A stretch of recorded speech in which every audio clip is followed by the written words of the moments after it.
Picture this. You're 73 years old, dressed in your finest green dress, arms full of flowers and homemade treats, walking into what you think will be a celebration of everything you've sacrificed for your family. Instead, your own daughter hands you a pink card, a Mother's Day card, and forces you to read aloud the cruelest joke ever written. You're a heavy burden. No one wants you here. The room erupts in laughter. Your son-in-law snorts with amusement, and in that moment you realize that the people you've given everything to have been planning your humiliation all along. I'm about to tell you a story that will make your blood boil and your heart break, but I promise you by the end you'll be cheering. It's a story about how the quietest people can deliver the loudest lessons and how sometimes the best revenge is simply refusing to be a victim anymore. So grab your coffee, settle in, and please comment below what city you're watching from so I can see how far this story travels, because this story needs to be heard. My name is Evelyn Margaret Foster, and if you had met me 3 months ago, you would have seen exactly what everyone else saw: a tired old woman trying too hard to stay relevant in her family's life. I was the grandmother who showed up unannounced with casseroles, the mother who still slipped 20s into birthday cards long after my adult children stopped saying thank you, the woman who had somehow convinced herself that being useful was the same thing as being loved. I should have known something was wrong when Claire didn't answer my calls for 2 weeks leading up to Mother's Day. My daughter, my only child, the one I raised alone after her father decided that responsibility was too heavy a burden for his wandering soul, had been distant lately. But I told myself she was busy. Claire was always busy with her nursing job, her perfect house in Riverside Heights, her 2 beautiful children who barely remembered my name unless I showed up with gifts. The morning of Mother's Day dawned crisp and clear in Portland, Oregon. I remember standing in my small apartment, smoothing down the emerald green dress I'd bought specifically for the occasion. Claire had always said green brought out my eyes, and checking my reflection one more time. At 73, I wasn't the beauty I'd once been, but I still carried myself with dignity. My silver hair was perfectly styled, my makeup carefully applied. I'd learned long ago that appearance mattered, especially when you were fighting to maintain your place in a world that seemed increasingly eager to forget you existed. I'd spent the previous evening baking Claire's favorite lemon bars and little sugar cookies shaped like flowers for Emma and Jake. The flowers, white roses, and baby's breath had cost more than I wanted to admit, but it was Mother's Day. My Mother's Day. Surely that still meant something. The drive to Claire's house took me through the neighborhoods I'd once dreamed of living in, past the manicured lawns and 2-story colonials that represented everything I'd worked toward but never quite achieved. Claire's house sat at the end of a cul-de-sac, all cream siding and black shutters, with Mark's BMW parked in the circular driveway next to Claire's sensible Honda. It was the kind of house that whispered success and stability words that had always felt just out of my reach. I rang the doorbell, balancing the flowers and bakery boxes, my heart doing that familiar flutter of anticipation mixed with anxiety that had become my standard emotion when visiting my daughter. Would they be happy to see me? Would the kids run to hug Grandma Evelyn, or would they barely look up from their tablets? Mark answered the door, and I should have known right then that something was off. My son-in-law, if I could even call him that, considering how he'd made it clear over the past 5 years that he tolerated me rather than welcomed me, was wearing a smile that didn't reach his eyes. Mark Garrison was the kind of man who looked like he'd stepped out of a catalog for successful suburban fathers, tall, well-built, with prematurely silver hair that somehow made him look distinguished rather than old. At 45, he had the confidence of a man who'd never doubted his place in the world, never wondered if he was wanted or needed or valued. "Evelyn," he said, and there was something in his tone of forced cheerfulness that made my skin crawl. "Come on in. We've been waiting for you." The house smelled like the expensive candles Claire bought from that boutique downtown, vanilla and sandalwood, mixing with the scent of whatever elaborate brunch Mark had prepared. I could hear voices from the dining room, Emma and Jake chattering Claire's laugh, and other voices I didn't recognize. Company. They had company on Mother's Day and no one had mentioned it to me. I brought flowers, I said as if Mark couldn't see the obvious bouquet in my arms. And I made the children's favorites. How thoughtful, Mark replied, and again that tone like he was speaking to someone not quite bright enough to catch his real meaning. Claire's in the dining room. She's got something special planned for you. Something special. The word should have filled me with warmth, but instead they sat heavy in my stomach like stones. I followed Mark through the living room past the family photos that chronicled Claire's life with barely a mention of mine: wedding pictures, vacation shots, professional portraits of the perfect family of four. There was one photo of me tucked into a corner, Claire's nursing school graduation, where I stood slightly behind her, my hand on her shoulder, pride radiating from every line of my face. I'd been so proud that day, watching my daughter achieve something I'd never had the chance to attempt. The dining room was full. Mark's parents, Charles and Patricia Garrison, who had always treated me like an unfortunate relative they had to acknowledge at family gatherings, Claire's college roommate Jessica with her husband Tom, and the children Emma at 12 and Jake at 10, both of them beautiful and bright and completely absorbed in their phones. "Grandma Evelyn," Emma called out without looking up, "Mom has something for you."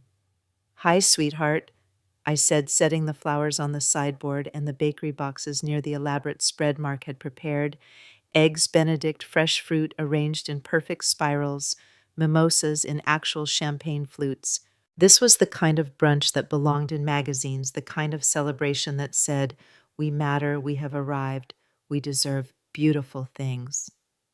"Mom," Claire said, standing to kiss my cheek, and for a moment, just a moment, I felt the familiar rush of love and pride I'd always felt for my daughter. At 47, Claire was everything I'd hoped she would become: successful, confident, surrounded by the kind of life I'd always dreamed of providing for her. Her dark hair was pulled back in a sleek chignon, her makeup flawless, her cream-colored dress probably worth more than I spent on clothes in 6 months. But there was something in her eyes, something that made me think of the way she'd looked as a teenager when she was planning mischief, a gleam that spoke of secrets and schemes and trouble brewing just beneath the surface. "I have something for you," she said, reaching for a pink envelope that sat next to her place setting. "A special Mother's Day card." The room fell quiet, not the comfortable quiet of a family gathering, but the expectant hush of an audience waiting for a performance. Charles Garrison lowered his coffee cup. Patricia folded her hands in her lap and tilted her head like she was preparing to be entertained. Jessica and Tom exchanged a glance that I didn't understand but somehow knew I should fear. "Oh, Claire," I said, accepting the envelope with hands that had begun to tremble without my permission. "You didn't need to—" "I wanted to," she interrupted, and her voice carried that same forced brightness I'd heard in Mark's greeting. "Go ahead, Mom. Read it aloud. I wrote it myself." Read it aloud. The request felt strange, performative in a way that Mother's Day cards weren't supposed to be. But I was used to strange requests from my daughter, used to playing along with whatever role she assigned me in the theater of her life. So I opened the envelope carefully, the way I'd taught myself to do everything with deliberate precision, as if being careful enough could prevent disasters. The card was beautiful on the outside, all soft pastels and elegant script, "To a special mother on her day." Inside, in Claire's careful handwriting, was a poem. I cleared my throat and began to read: "To my dear mother on this special day. There are some things I need to say. You've been a constant in my life through joy and sorrow, calm and strife. So far, so good." The words were standard, Mother's Day fare, the kind of sentiment you'd expect from a Hallmark card. I smiled, feeling some of the tension leave my shoulders. Maybe I'd been imagining the strange atmosphere, reading sinister intentions into what was simply an elaborate family brunch. But then I read the next lines. "But now I see things differently. The burden that you've been to me, your constant need to be involved, problems that need to be solved." My voice caught. The words didn't make sense, or rather, they made perfect, horrible sense, but not the kind of sense that belonged in a Mother's Day card from a daughter to her mother. I looked up at Claire, confusion, and the first sharp edge of hurt cutting through my chest. "Keep reading, Mom," she said, and her voice was steady, almost clinical. Around the table, I could feel eyes on me waiting, watching. This was theater, I realized. This was performance art, and I was the unwitting star of a show I didn't understand. My hand shook as I continued. "You show up when you're not invited. Leave us all feeling divided. Your advice is rarely needed. Your presence barely greeted." The room was dead silent now, except for the sound of my voice reading words that felt like knives sliding between my ribs. But I kept reading because that's what I'd always done. I kept going, kept trying, kept hoping that if I was good enough, patient enough, understanding enough, things would somehow be okay. "The truth is hard, but must be said. Sometimes we wish that you were dead. Not really dead, but far away, so we could have some peace today." I stopped. I couldn't continue. The card slipped from my fingers and fluttered to the floor like a wounded bird. Around the table I could hear sounds: a snicker from Mark, a barely suppressed giggle from someone else, the whisper of someone saying, "Oh my God," in what might have been shock or delight. "There's more," Claire said calmly, bending to pick up the card. "The ending is the best part." "Claire," I whispered, and I hated how my voice sounded small and broken and old. "I don't understand." "Of course you don't," she said, and for the first time her mask slipped. The careful control cracked, and I saw something underneath that I'd never seen before, or maybe I'd seen it but convinced myself it was something else. Contempt. Pure, undiluted contempt. "You never understand, do you, Mom? You never get the hint. You never take the clue. So we thought maybe we needed to be more direct." She held up the card and read the final stanza herself, her voice clear and strong. "So here's our gift to you today, some truth delivered in this way. You're a burden heavy and draining. Our patience with you is now waning. Find somewhere else to spend your time. Because frankly, Mom, you're past your prime. No one wants you hanging around. It's time you got off of our ground." The silence that followed was deafening. I looked around the table at faces that had been familiar, save the closest thing to family I had left in the world. Charles and Patricia Garrison looked satisfied, like they were watching a problem finally being solved. Jessica had her hand pressed to her mouth, but her eyes were bright with the kind of excitement people get from witnessing drama that doesn't involve them.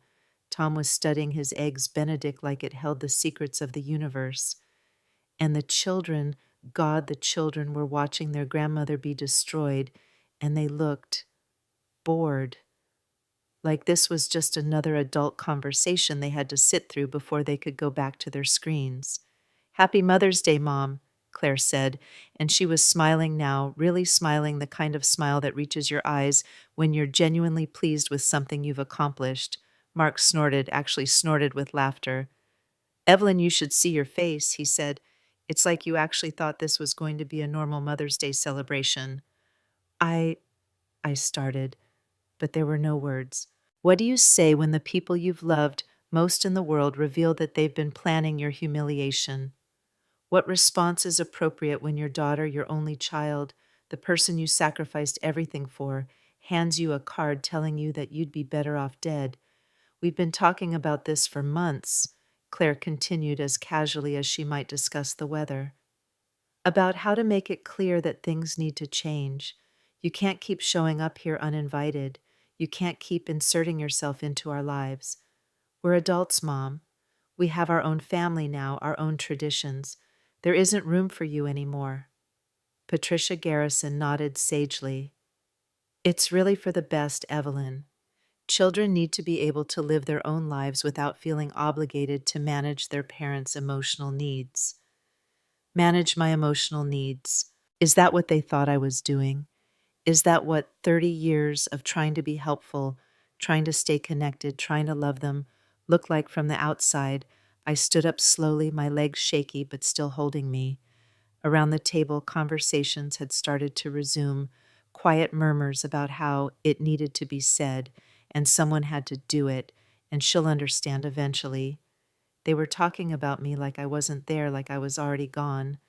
I brought flowers, I said stupidly, gesturing toward the bouquet I'd spent $40 on that morning, and I made cookies for the children. The flowers are lovely, Mom, Claire said with exaggerated patience, the way you might speak to someone with a head injury. And I'm sure the cookies are delicious, but the point is we didn't ask for them, we don't need them, and we definitely don't need the guilt trip that comes with them. Guilt trip. Everything I'd ever done out of love they'd experienced as manipulation. Every gesture of care had been received as an obligation. Every attempt to stay connected had been seen as an intrusion. I walked to the sideboard and picked up the flowers, my beautiful white roses, and baby's breath still fresh and perfect and full of the hope I'd felt that morning. Then I turned back to the table where my family sat watching me like I was a curiosity in a zoo. You're right, I said quietly. I don't understand. And then I walked out. I made it to my car before the shaking started in earnest.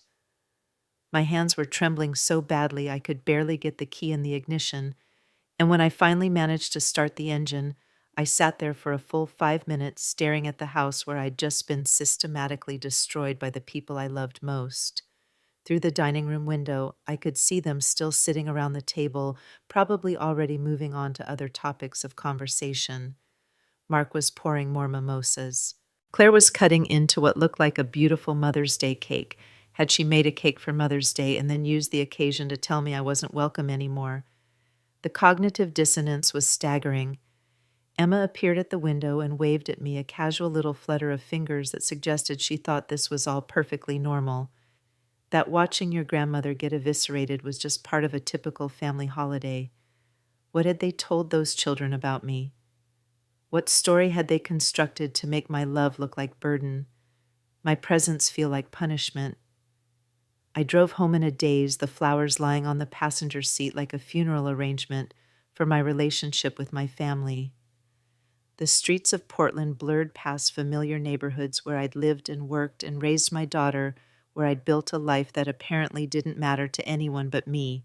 My apartment building sat on the corner of Morrison and 42nd, a modest 3-story structure filled with other older adults who downsized after their children left, after divorce, after death, after life simply got too big for their smaller circumstances. Mrs. Chen from 2B was sitting on the front steps, probably waiting for her son to call. He was supposed to call every Sunday, she told me, though lately the calls had been getting shorter and less frequent.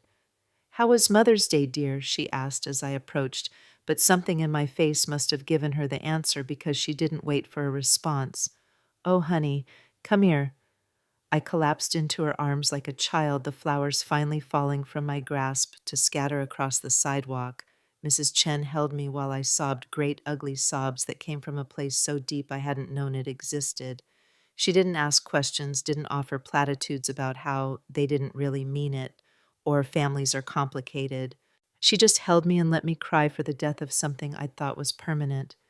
When I finally pulled myself together enough to speak, she helped me gather the scattered flowers, many of them broken now, petals bruised and stems snapped, and walked me upstairs to my apartment. She made tea while I sat on my couch, still wearing my beautiful green dress that now felt like a costume for a play I'd never wanted to audition for. "Do you want to talk about it?" Mrs. Chen asked, settling beside me with 2 mismatched mugs of chamomile tea. "They gave me a Mother's Day card," I said. And then I told her everything. Every word of that horrible poem, every sneer from Mark, every casual cruelty from my daughter who'd turned destroying her mother into a family entertainment. Mrs. Chen listened without interrupting, her face growing more and more troubled as the story unfolded. "Those people," she said when I finished, "are not your family." "But they are," I protested. "Claire is my daughter, Emma and Jake are my grandchildren, they're all I have." "No," Mrs. Chen said firmly. "Family doesn't deliberately hurt each other for sport. Family doesn't plan elaborate celebrations designed to humiliate the people they're supposed to love. What you're describing isn't family dysfunction, Evelyn, it's abuse." Abuse. The word hit me like a physical blow. I'd spent so many years making excuses, telling myself that Claire was just busy, that Mark was just particular, that the distance I felt was normal for adult children establishing independence. I'd convinced myself that their coldness was my fault, that I was too needy, too present, too much. But abuse, I'd never thought of it that way. They coordinated this, Mrs. Chen continued. This wasn't spontaneous cruelty, this was planned. They invited witnesses. They made sure the children were there to see it. They turned your pain into entertainment for their friends. That's not family conflict, honey. That's psychological warfare.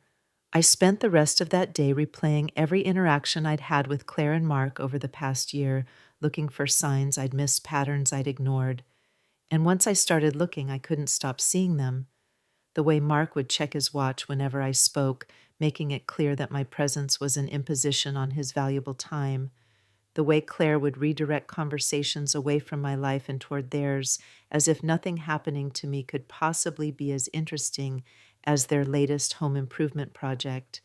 The way invitations had become increasingly rare information about family events reaching me later and later, if at all.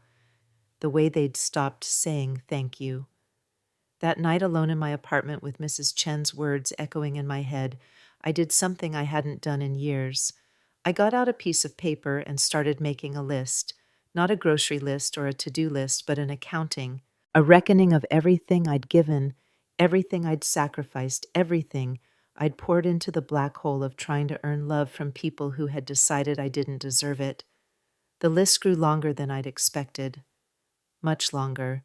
Single parenthood from the time Claire was 3 until she left for college, 18 years of being both mother and father, breadwinner and homemaker, disciplinarian and cheerleader, 18 years of never having help, never having backup, never having anyone to tag in when I was exhausted or overwhelmed or just needed 5 minutes to remember who I was besides Claire's mom, and the brutal double shifts at the textile mill, working days in the factory and nights cleaning office buildings, my hands raw and bleeding from the chemicals, my back aching from the constant bending and lifting, all so I could pay for Claire's piano lessons and soccer cleats and college prep classes and the 1,000 other things that seemed essential for raising a child who wouldn't be embarrassed by her circumstances. The heirlooms I'd sold when Claire decided she needed to go to nursing school, my grandmother's china, my mother's jewelry, the antique rocking chair that had been in our family for 4 generations. I'd told myself it was an investment in Claire's future, that someday she'd understand the sacrifice and be grateful. Instead, she'd accepted the money like it was her due, like I was simply fulfilling my obligation to fund her dreams. Half the cost of her wedding, $12,000, I didn't have borrowed against the retirement fund I'd been slowly building for 30 years. Claire had wanted the perfect day, and somehow that became my responsibility to provide, even though Mark's family had money, even though they could have afforded the entire celebration without blinking. The down payment on their house, another $20,000 that I'd convinced myself was a loan, though no one had ever mentioned repayment terms or interest, or even acknowledged that it was meant to be paid back. It had just vanished into their lives like water into sand. The daily babysitting during Claire's maternity leaves, and then the weekly babysitting afterward, and then the emergency babysitting whenever their regular sitter was sick or they had a last-minute date night or work event. Hours and hours of my time given freely and apparently without value, since no one had ever offered to pay me or even asked if I had other things I might want to be doing. The monthly financial help that had started as just until we get on our feet and had somehow become a permanent arrangement. $500 every month for the past 8 years, $48,000 that had allowed them to maintain their lifestyle, take their vacations, buy their toys, all while treating me like an unwelcome charity case. As I wrote, the numbers grew staggering. Not just the money, though. The money was significant, but the time, the energy, the pieces of myself I'd carved away and handed over because I believed that was what mothers did, that was what love looked like. But somewhere in the middle of making that list, Sitting alone in my modest apartment with the broken flowers scattered across my coffee table, I realized something that changed everything. I wasn't poor. I had been living like I was poor, thinking like I was poor, presenting myself to the world as someone who needed to be careful with every penny and grateful for every scrap of attention. But the truth was more complicated than that. I'd been sending Claire $500 a month for 8 years while living like someone who couldn't afford to buy herself a decent winter coat. I'd been apologizing for my presence in their lives while sitting on assets I'd forgotten I owned. I'd been accepting their contempt while holding the keys to an independence I'd convinced myself didn't exist. The offshore investments my father had set up for me before he died, investments I'd never touched because they felt like a safety net I couldn't afford to lose. The beachfront condo in Nassau that had been my mother's pride and joy that generated rental income, I'd been automatically reinvesting because it felt too good to be true, too much like something that belonged to someone else's life. I'd been living like a woman with no choices while sitting on enough wealth to buy and sell Mark Garrison 10 times over. The realization should have felt liberating. Instead, it felt like standing at the edge of a cliff looking down at a drop that would either kill me or teach me to fly. I was 73 years old. My daughter had just handed me a card telling me I'd be better off dead. My son-in-law had laughed at my humiliation. My grandchildren had watched it all with the kind of casual indifference usually reserved for bad television. And I had choices. More choices than I'd allowed myself to imagine in decades. The question was, what was I going to do with them that night? I barely slept.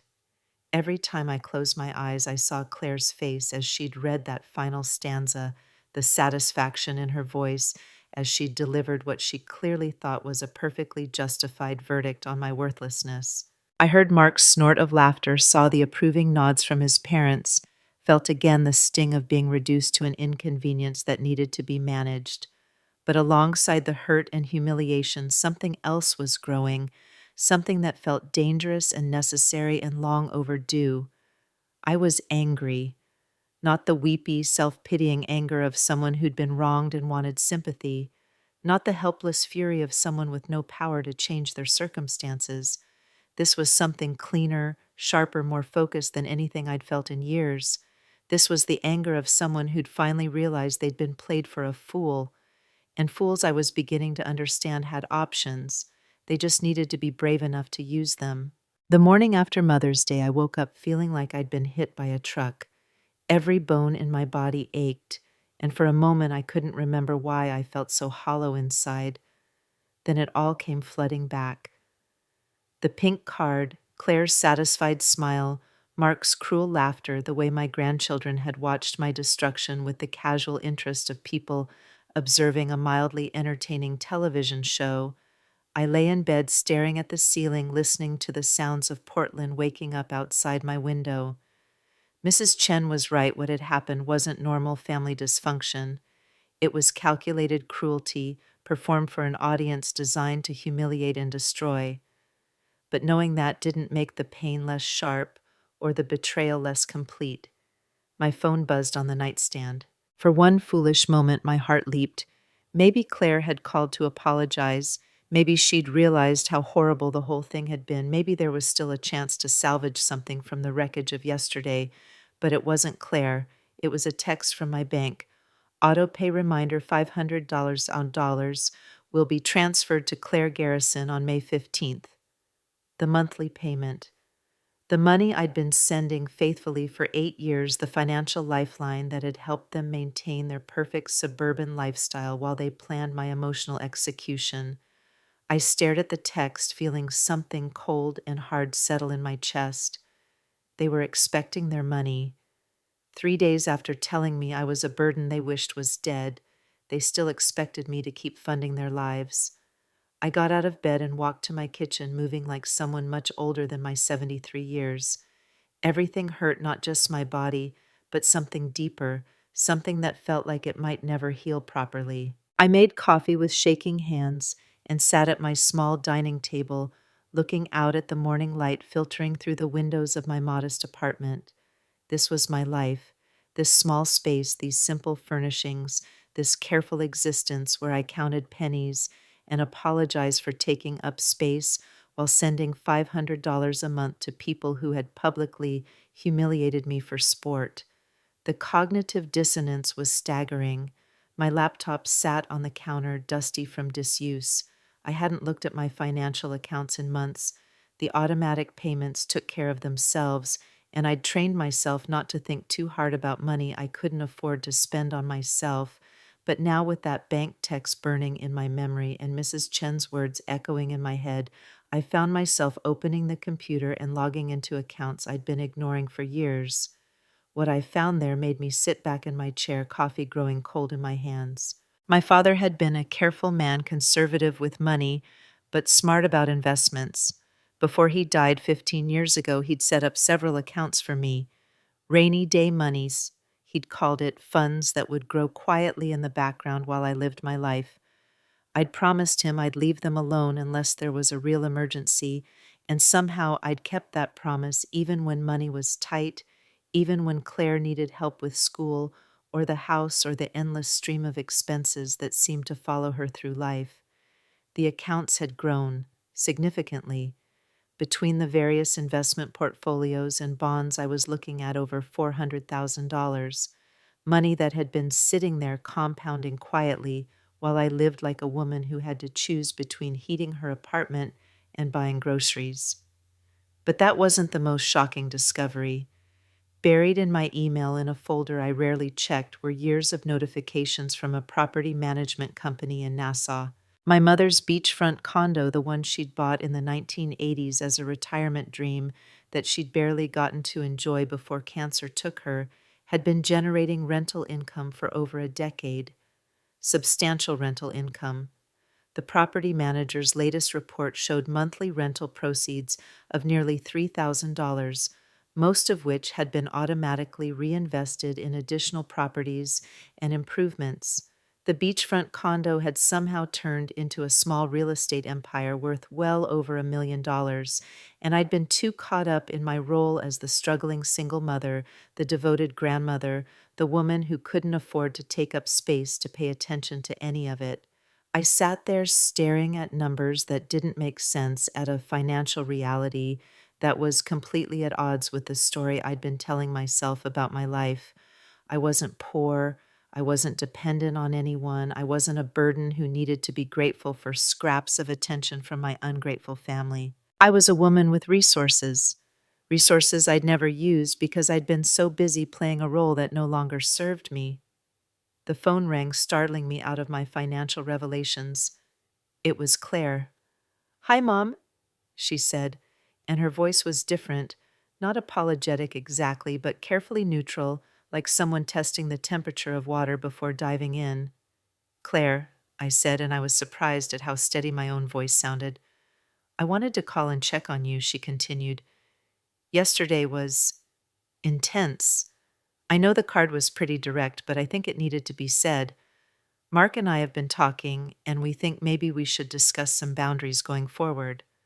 Boundaries. As if I were the one who had crossed lines yesterday, as if I were the one who needed to be managed and controlled. "What kind of boundaries?" I asked.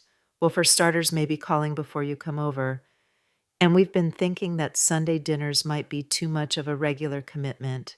Maybe we could do monthly family gatherings instead. And of course, we understand that you want to be involved with Emma and Jake, but they're getting older now and they have their own activities and friends. We don't want them to feel obligated to entertain Grandma every time you visit." Every sentence was a knife delivered with the kind of reasonable tone that made it impossible to argue without seeming hysterical. This was how they'd been managing me for years. I realized, death by 1,000 cuts, each boundary carefully positioned as being for my own good, or what's best for the children. "And the money?" I asked quietly. "What money?" "The $500 I send you every month. The money that's helped you maintain your lifestyle for the past 8 years. Are there going to be boundaries around that too?" There was a pause, and when Claire spoke again, her voice had an edge to it. "Mom, that money is, we've never asked for it. You offered it. You said you wanted to help." "I did want to help," I said, But I'm wondering if people who think I'm a heavy burden that should be dead really need help from someone so problematic. Mom, you're being dramatic. Nobody said anything about wanting you dead. It was a poem meant to get your attention. You've been difficult lately, needy. We thought maybe some honesty would help you understand how your behavior affects other people. Difficult, needy. These were the words they'd chosen to describe a mother and grandmother who'd spent decades putting their needs before her own, who'd given everything she had to ensure their comfort and success. I see, I said. And what behavior specifically has been so problematic? Well, the constant dropping by unannounced, the way you insert yourself into conversations about our lives, the guilt trips when we can't accommodate your schedule, the way you make everything about you and your feelings. I almost laughed. Everything about me and my feelings, I'd spent the last 20 years making everything about them and their feelings, bending myself into shapes that would make them comfortable, apologizing for existing in ways that might inconvenience them. The bank is going to automatically transfer $500 to your account on the 15th, I said. Should I stop that transfer? Another pause. Longer this time. Mom, I don't think we need to make any hasty financial decisions.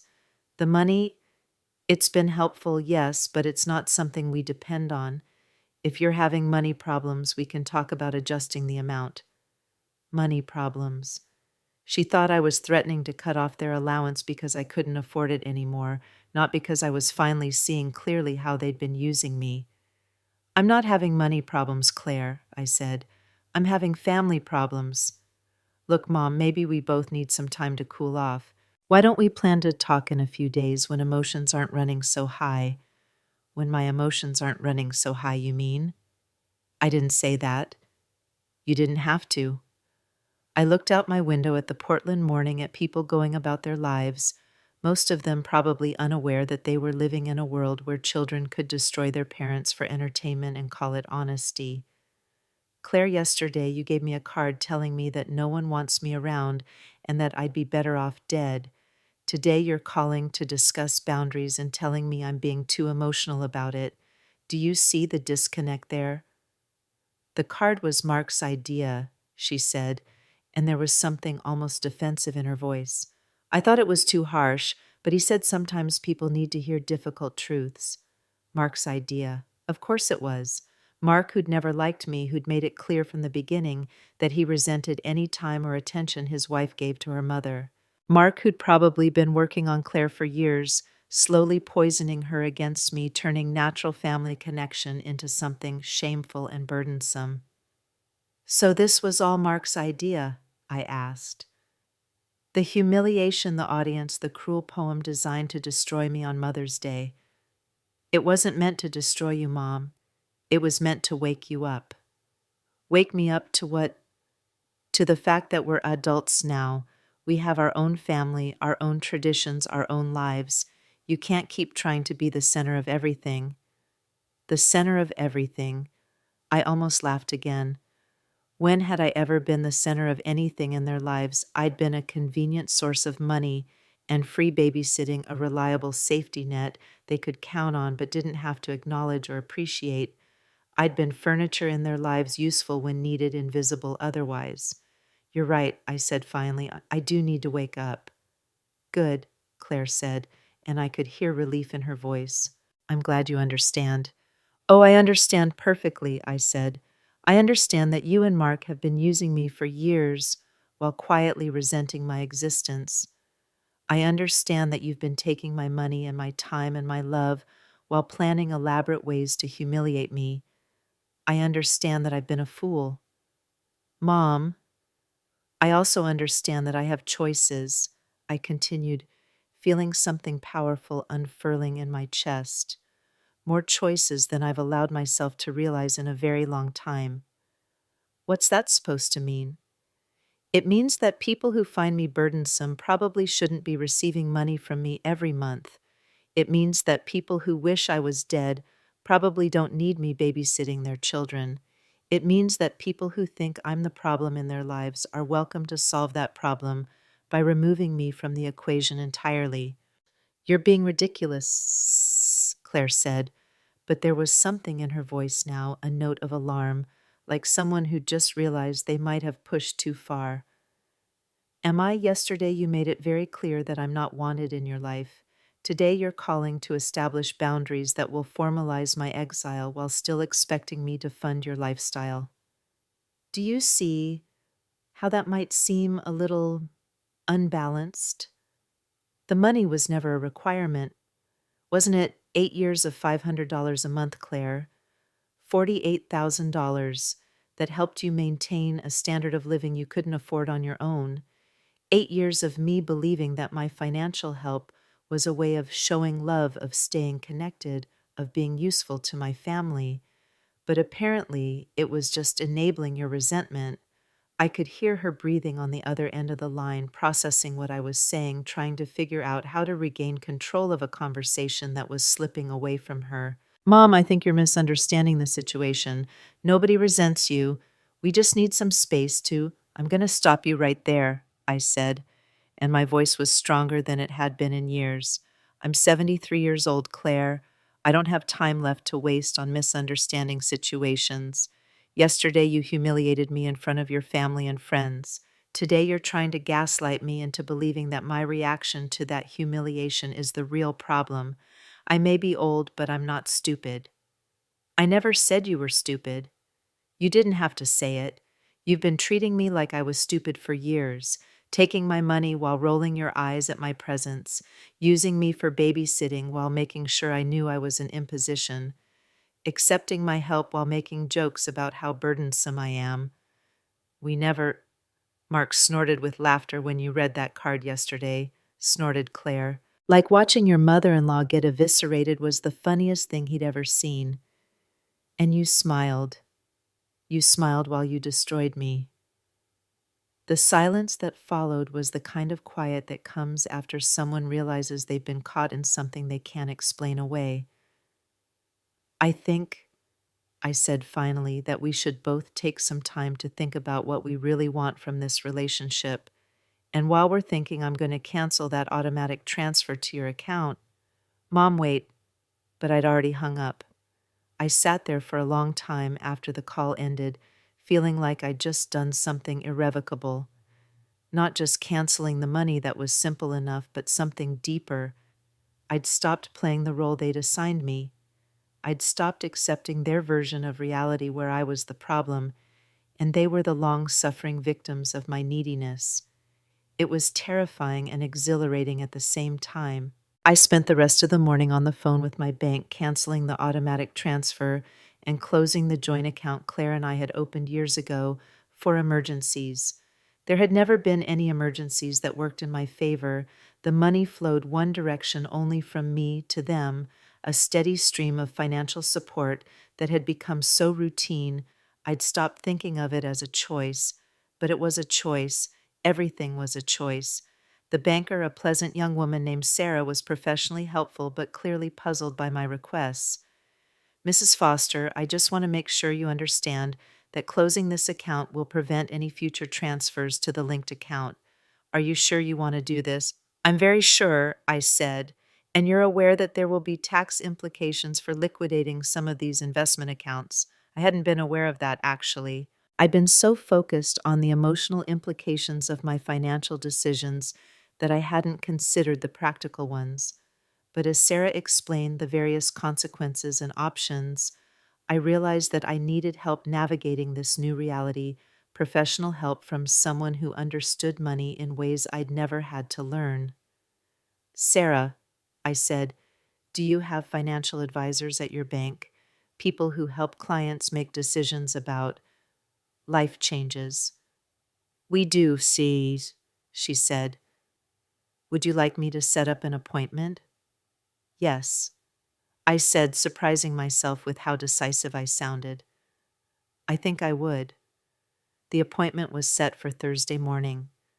That gave me 3 days to figure out what I wanted my life to look like, 3 days to decide who I wanted to be now that I'd stopped being the person my family needed me to be. I walked to the grocery store that afternoon, partly because I needed milk and bread, but mostly because I needed to be around other people to remember that there was a world outside the drama consuming my thoughts. Portland in May was beautiful spring flowers blooming in every yard, people walking dogs and pushing strollers, life continuing in all its messy, complicated glory. At the store, I ran into Nancy Rodriguez, a woman I knew from the senior center where I sometimes volunteered. Nancy was in her 80s, sharp as a tack, and had never hesitated to speak her mind about anything. "Evelyn," she called out from the produce section, "how was your Mother's Day, dear?" The question hit me like a physical blow. How was I supposed to answer that? How do you explain to a casual acquaintance that your daughter had used the occasion to tell you that you'd be better off dead? "It was educational," I said finally. Nancy looked at me more closely, her experienced eyes taking in whatever she saw in my face. "Educational? How?" I found myself telling her everything. Right there in the grocery store, standing between the lettuce and the tomatoes, I spilled the whole horrible story to a woman who was barely more than an acquaintance. Nancy listened without interrupting, her expression growing more and more incredulous as I described the card, the audience, the casual cruelty of it all. "Those people are not your family, Sam," she said when I finished echoing Mrs. Chen's words from the day before. "I don't care if they share your DNA, family doesn't deliberately break each other down for entertainment." "But they are my family, I protested weakly. "Claire is my daughter. Emma and Jake are my grandchildren." "Biology isn't the same as family, honey. Family is about love and respect and support. What you're describing is abuse with a genetic component." I keep hearing that word abuse, but it doesn't feel right. They're not hitting me or screaming at me. They're just distant, cold. Emotional abuse is still abuse, Evelyn, and what they did on Mother's Day, that was psychological torture. They planned it. They invited witnesses. They made sure to maximize your humiliation. That's not normal family conflict. Nancy abandoned her shopping cart and took my arm, guiding me to a quiet corner of the store. "Let me tell you something," she said. "I've been on this earth for 83 years, and I've seen every kind of family dysfunction you can imagine. I've seen parents who beat their children and children who steal from their parents. I've seen families torn apart by addiction and mental illness and simple human cruelty. But what you're describing, that calculated performance art humiliation, that's something special. That's pathological. So what do? I asked, and I hated how lost I sounded. "You stop participating," Nancy said simply. "You stop showing up to be their victim. You stop funding their comfortable lives while they treat you like garbage. You stop accepting their version of reality where you're the problem." "But what if I'm wrong? What if I really have been too needy, too demanding? What if they're right and I've been making their lives difficult without realizing it?" Nancy stared at me for a long moment, and there was something in her expression that looked almost like pity. "Honey," she said gently, "how much money have you given them over the years?"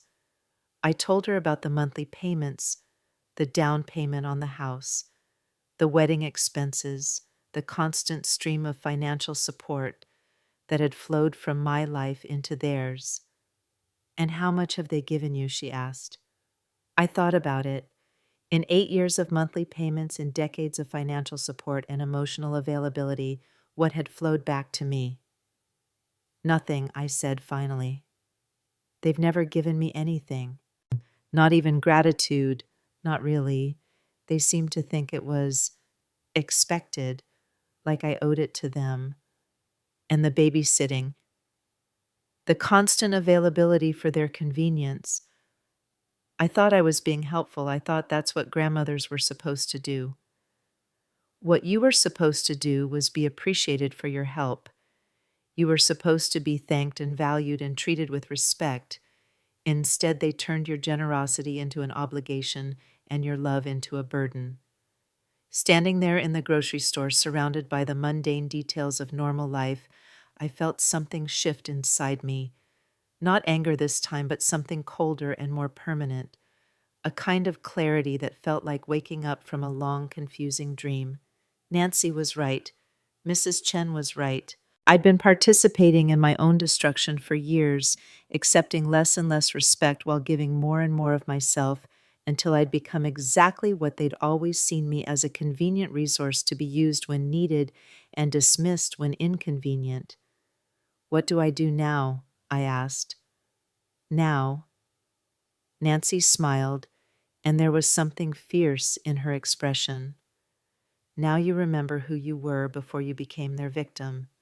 Now you take back your power and use it to build a life that makes you happy instead of making them comfortable. That evening, I sat in my apartment with all my financial documents spread across my dining room table, really looking at my situation for the first time in years.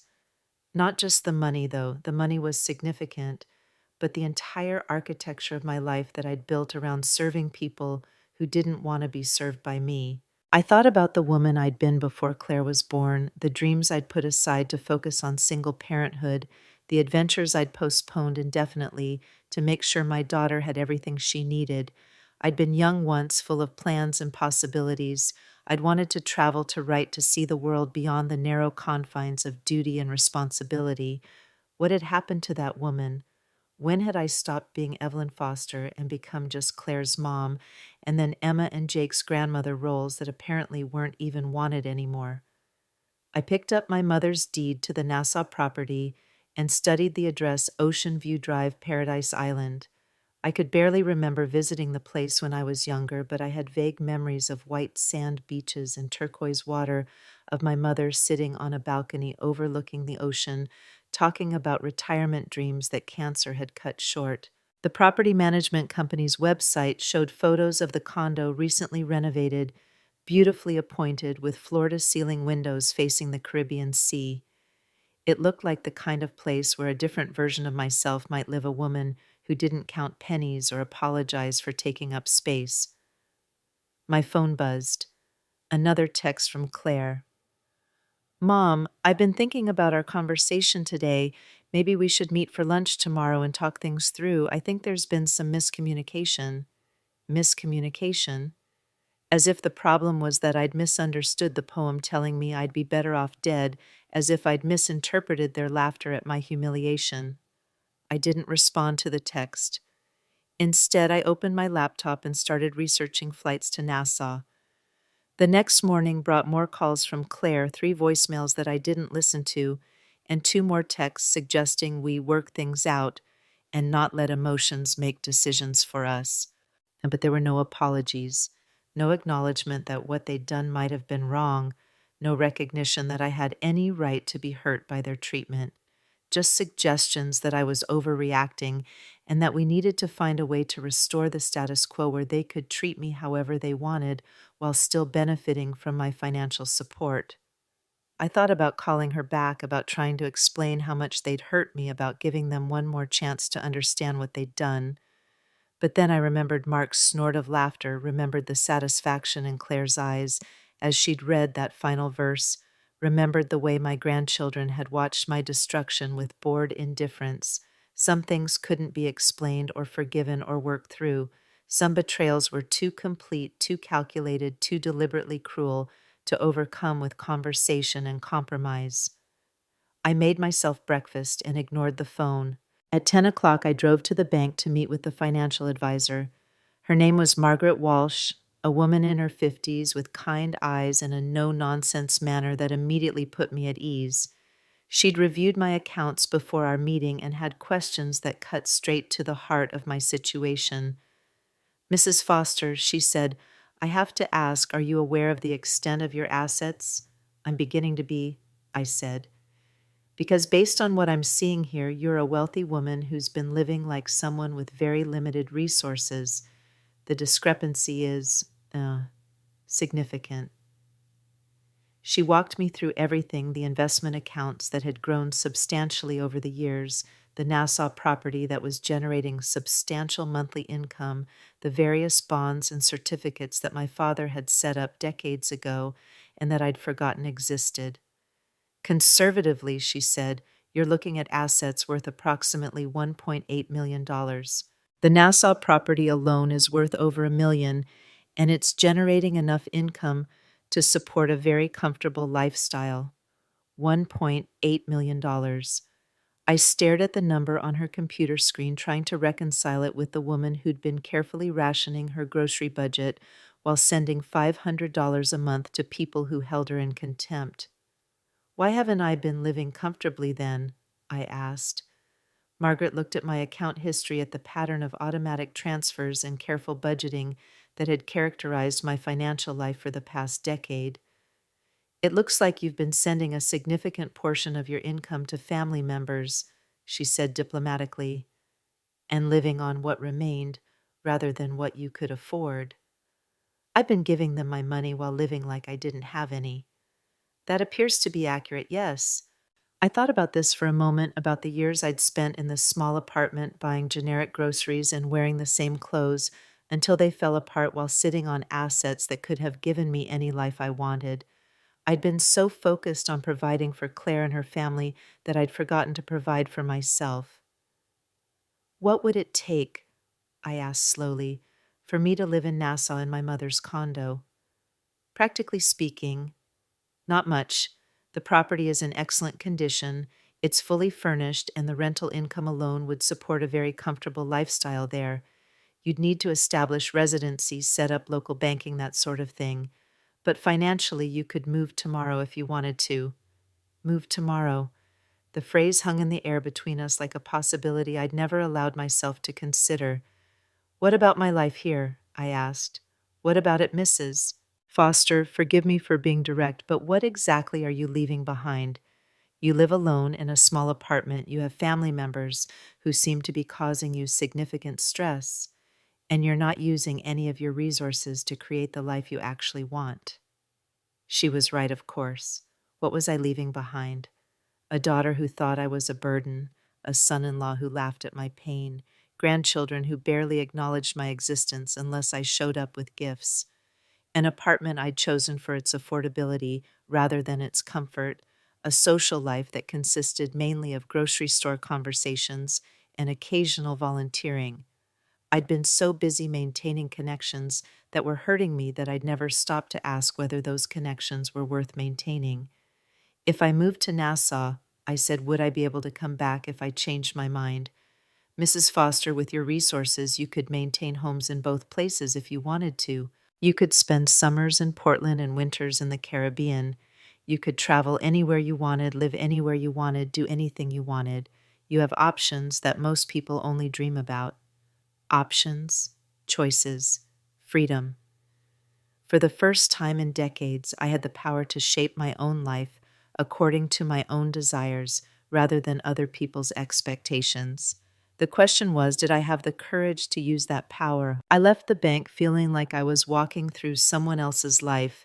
The woman who'd entered Margaret Walsh's office an hour earlier had been a victim, someone who apologized for existing and accepted crumbs of affection from people who should have loved her unconditionally. The woman walking out had $1.8 million and a beachfront condo in Nassau, and the sudden terrifying realization that she could do whatever she wanted with the rest of her life. The drive home took me through the Pearl District, past galleries and boutiques and restaurants where I'd never allowed myself to eat because they seemed too expensive, too indulgent for someone like me. Except I wasn't someone like me anymore. I was someone like the women I saw through those restaurant windows, laughing over wine lunches and dressed in clothes that hadn't come from discount stores. I parked outside my apartment building and sat in the car for a long time, staring up at the modest three-story structure that had been my entire world for so many years. Mrs. Chen was working in the small garden plot beside the entrance, her gray hair covered by a wide-brimmed hat, her hands dark with soil. She waved when she saw me, and I waved back, but I felt like I was seeing her from a great distance, like she was part of a life I was already leaving behind. My phone had been buzzing constantly during the drive home, more messages from Claire, increasingly frantic as my silence stretched longer. I finally listened to the voicemails as I climbed the stairs to my apartment. Mom, I really think we need to talk. I may have come on too strong yesterday, but you have to understand that we're just trying to establish healthy boundaries. Call me back. Mom, it's me again. I talked to Mark and he said maybe the card was a little harsh. We didn't mean to hurt your feelings. Can we please just have lunch and work this out? Mom, I'm getting worried. You're not answering your phone, and Mrs. Patterson from the bank called to say you'd been in, asking about closing accounts. Please call me back so we can discuss whatever you're thinking of doing before you do something you'll regret. Mrs. Patterson from the bank. Of course, Claire had contacts there. Her nursing job at the hospital probably put her in touch with half the professional community in Portland. And of course, those contacts would call her when her elderly mother started making unusual financial moves. In their world, I was still the confused old woman who needed to be managed and monitored. The last voicemail was different. Claire's voice was tight with barely controlled panic. Mom, I just talked to Sarah at the bank. She said you canceled the transfer and closed our joint account. I don't understand why you're doing this. That money, we've been counting on that money. Emma needs new school clothes, and Jake has orthodontist appointments, and we have the mortgage payment coming up.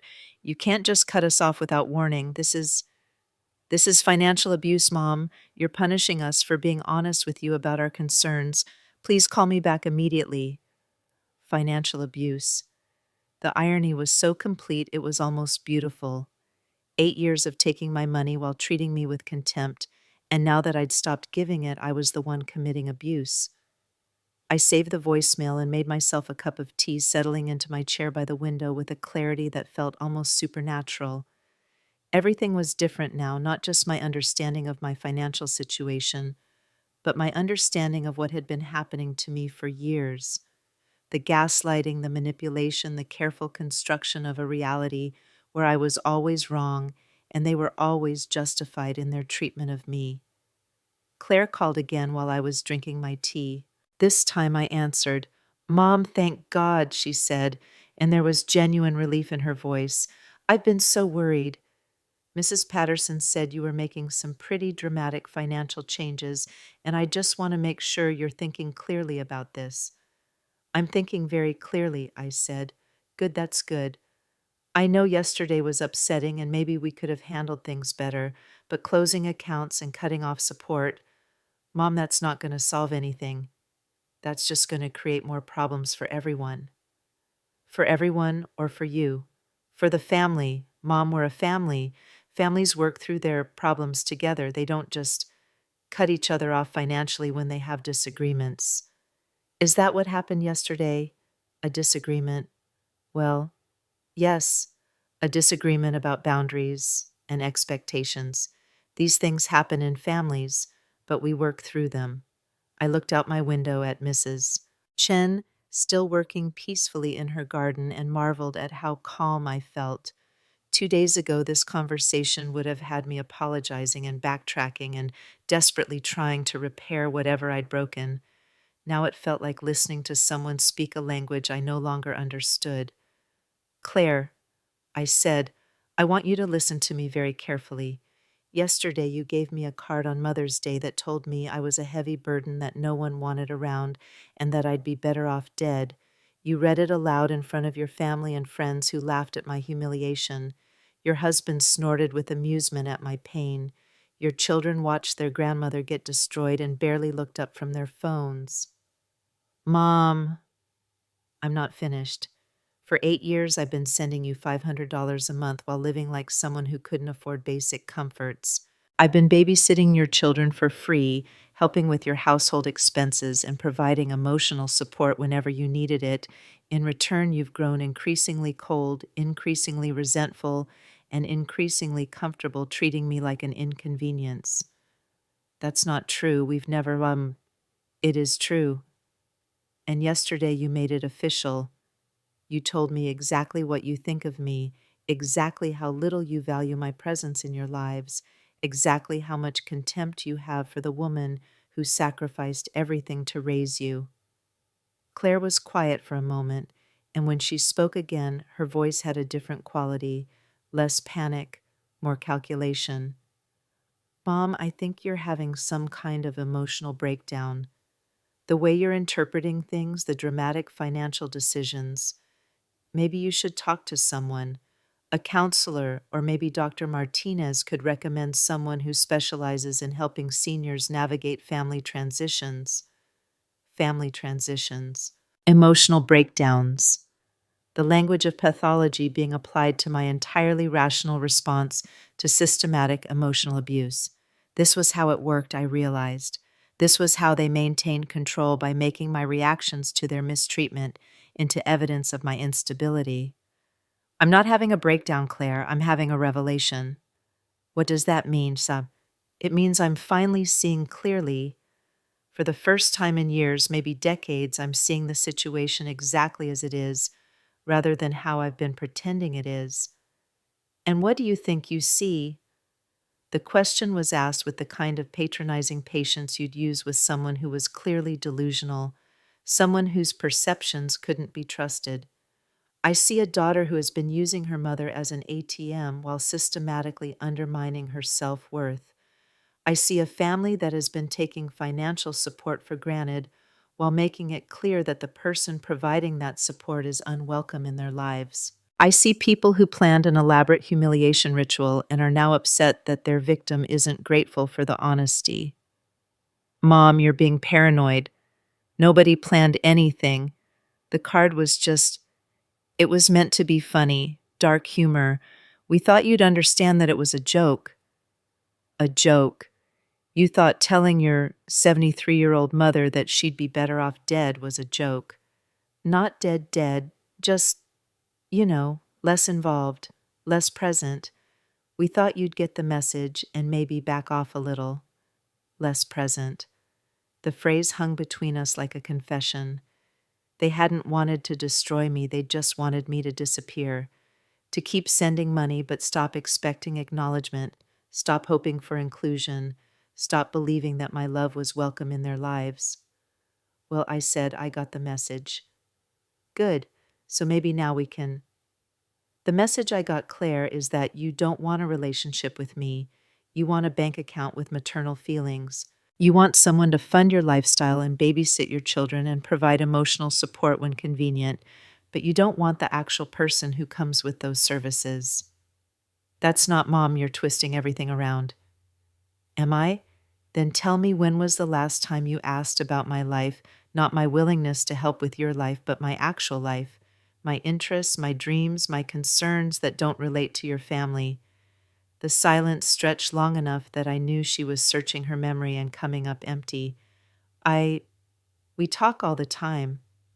We talk about Emma's school activities and Jake's soccer games and Mark's work stress and your household projects. When have we ever talked about what I might want to do with my retirement, or places I might want to travel, or books I've been reading, or friends I might be making?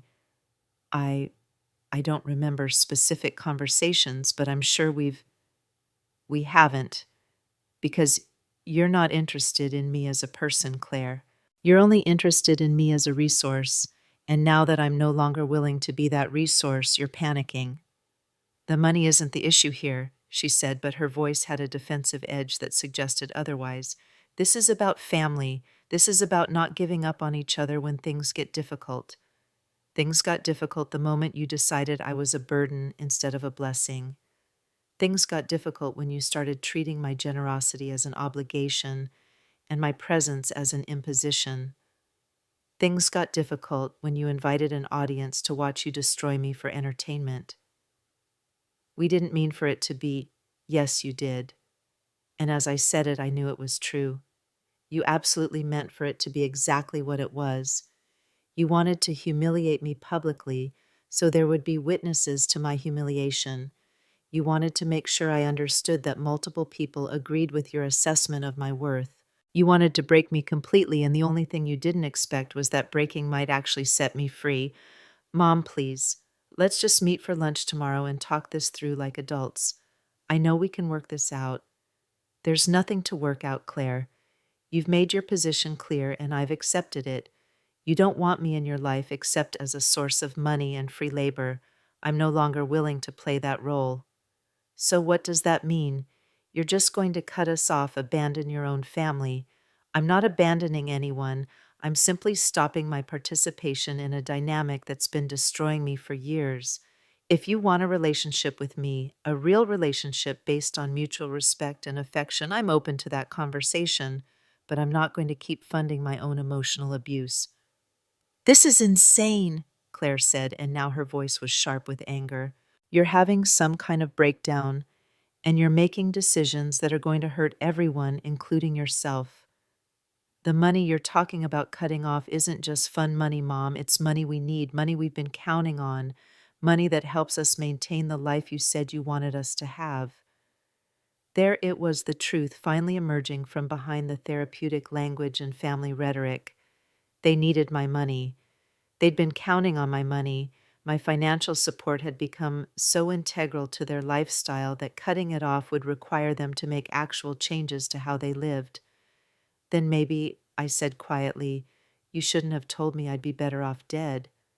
We never said, yes, you did, in a poem, in front of witnesses, on Mother's Day. The silence that followed was different from the earlier pauses, not the silence of someone searching for words, but the silence of someone who'd finally run out of ways to reframe reality. I have to go, I said finally. I have some arrangements to make. What arrangements? I'm leaving Portland, Claire. I'm going to live in Nassau in my mother's condo, the one I never told you about because I didn't want you to think I was holding out on you financially. Nassau, Mom, you can't just move to another country. You don't know anyone there. You've never even lived alone outside of Portland. This is exactly the kind of impulsive decision-making that proves you're not thinking clearly. I've been living alone for 15 years, I pointed out, and I've been thinking more clearly in the past 3 days than I have in decades. What about the grandchildren you're just going to abandon, Emma and Jake? The grandchildren. The final card, the one I'd known she would eventually play. The children who barely acknowledged my existence unless I showed up with gifts, who'd watched my humiliation with bored indifference, who'd been raised to see their grandmother as a convenient resource rather than a person worthy of love and respect. The same grandchildren who watched you destroy me on Sunday and didn't say a word, the ones who can't be bothered to have conversations with me that don't involve me giving them things. Those grandchildren, though, they're children. Mom, they don't understand adult relationships, but they love you. Do they? When was the last time either of them sought me out just to spend time with me? When was the last time they called to tell me about something happening in their lives or asked for my advice or showed any interest in me as a person rather than as a source of gifts and entertainment? Claire couldn't answer because the answer was never. Emma and Jake tolerated my presence because their parents had taught them that tolerating Grandma Evelyn was part of the price they paid for the benefits my generosity provided. I'll stay in touch with them, I said. I'll send birthday cards and Christmas presents. But I'm not going to continue pretending that babysitting them while their parents treat me with contempt is a healthy relationship for any of us. You're making a huge mistake, Claire said, and her voice was cold now, all pretense of concern stripped away. You're going to regret this.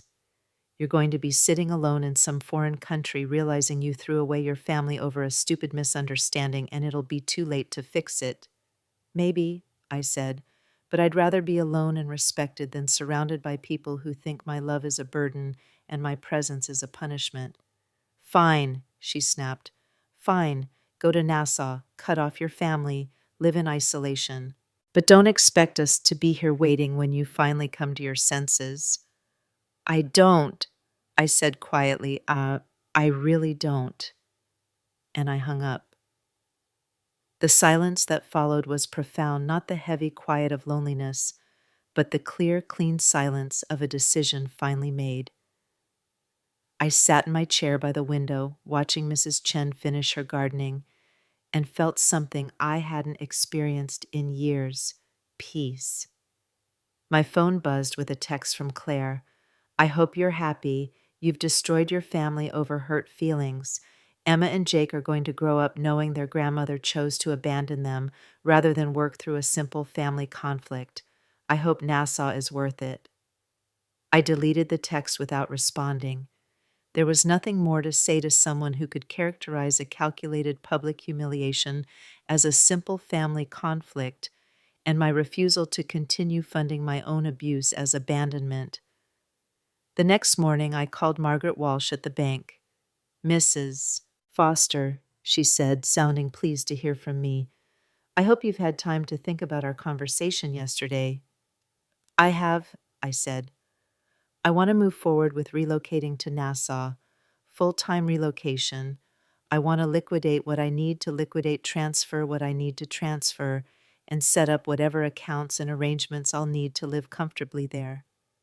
"Wonderful," she said, and I could hear her already pulling up files on her computer. "This is going to be exciting. When are you thinking of making the move?" "As soon as possible. Is there any reason I couldn't be there within the next 2 weeks?" "2 weeks." She paused, presumably calculating what would need to be done. "It's ambitious, but certainly possible. The property is already habitable. We can set up banking relationships remotely, and most of the other arrangements can be handled quickly. Are you sure you want to move that fast?" "I'm sure," I said, and I was surprised by how sure I sounded. I don't want to give myself time to second guess this decision. "All right, then. Let me make some calls and see what we can arrange. Can you come in this afternoon to sign some paperwork and discuss the details? I'll be there at 2. After I hung up, I sat in my apartment looking around at the life I was preparing to leave behind.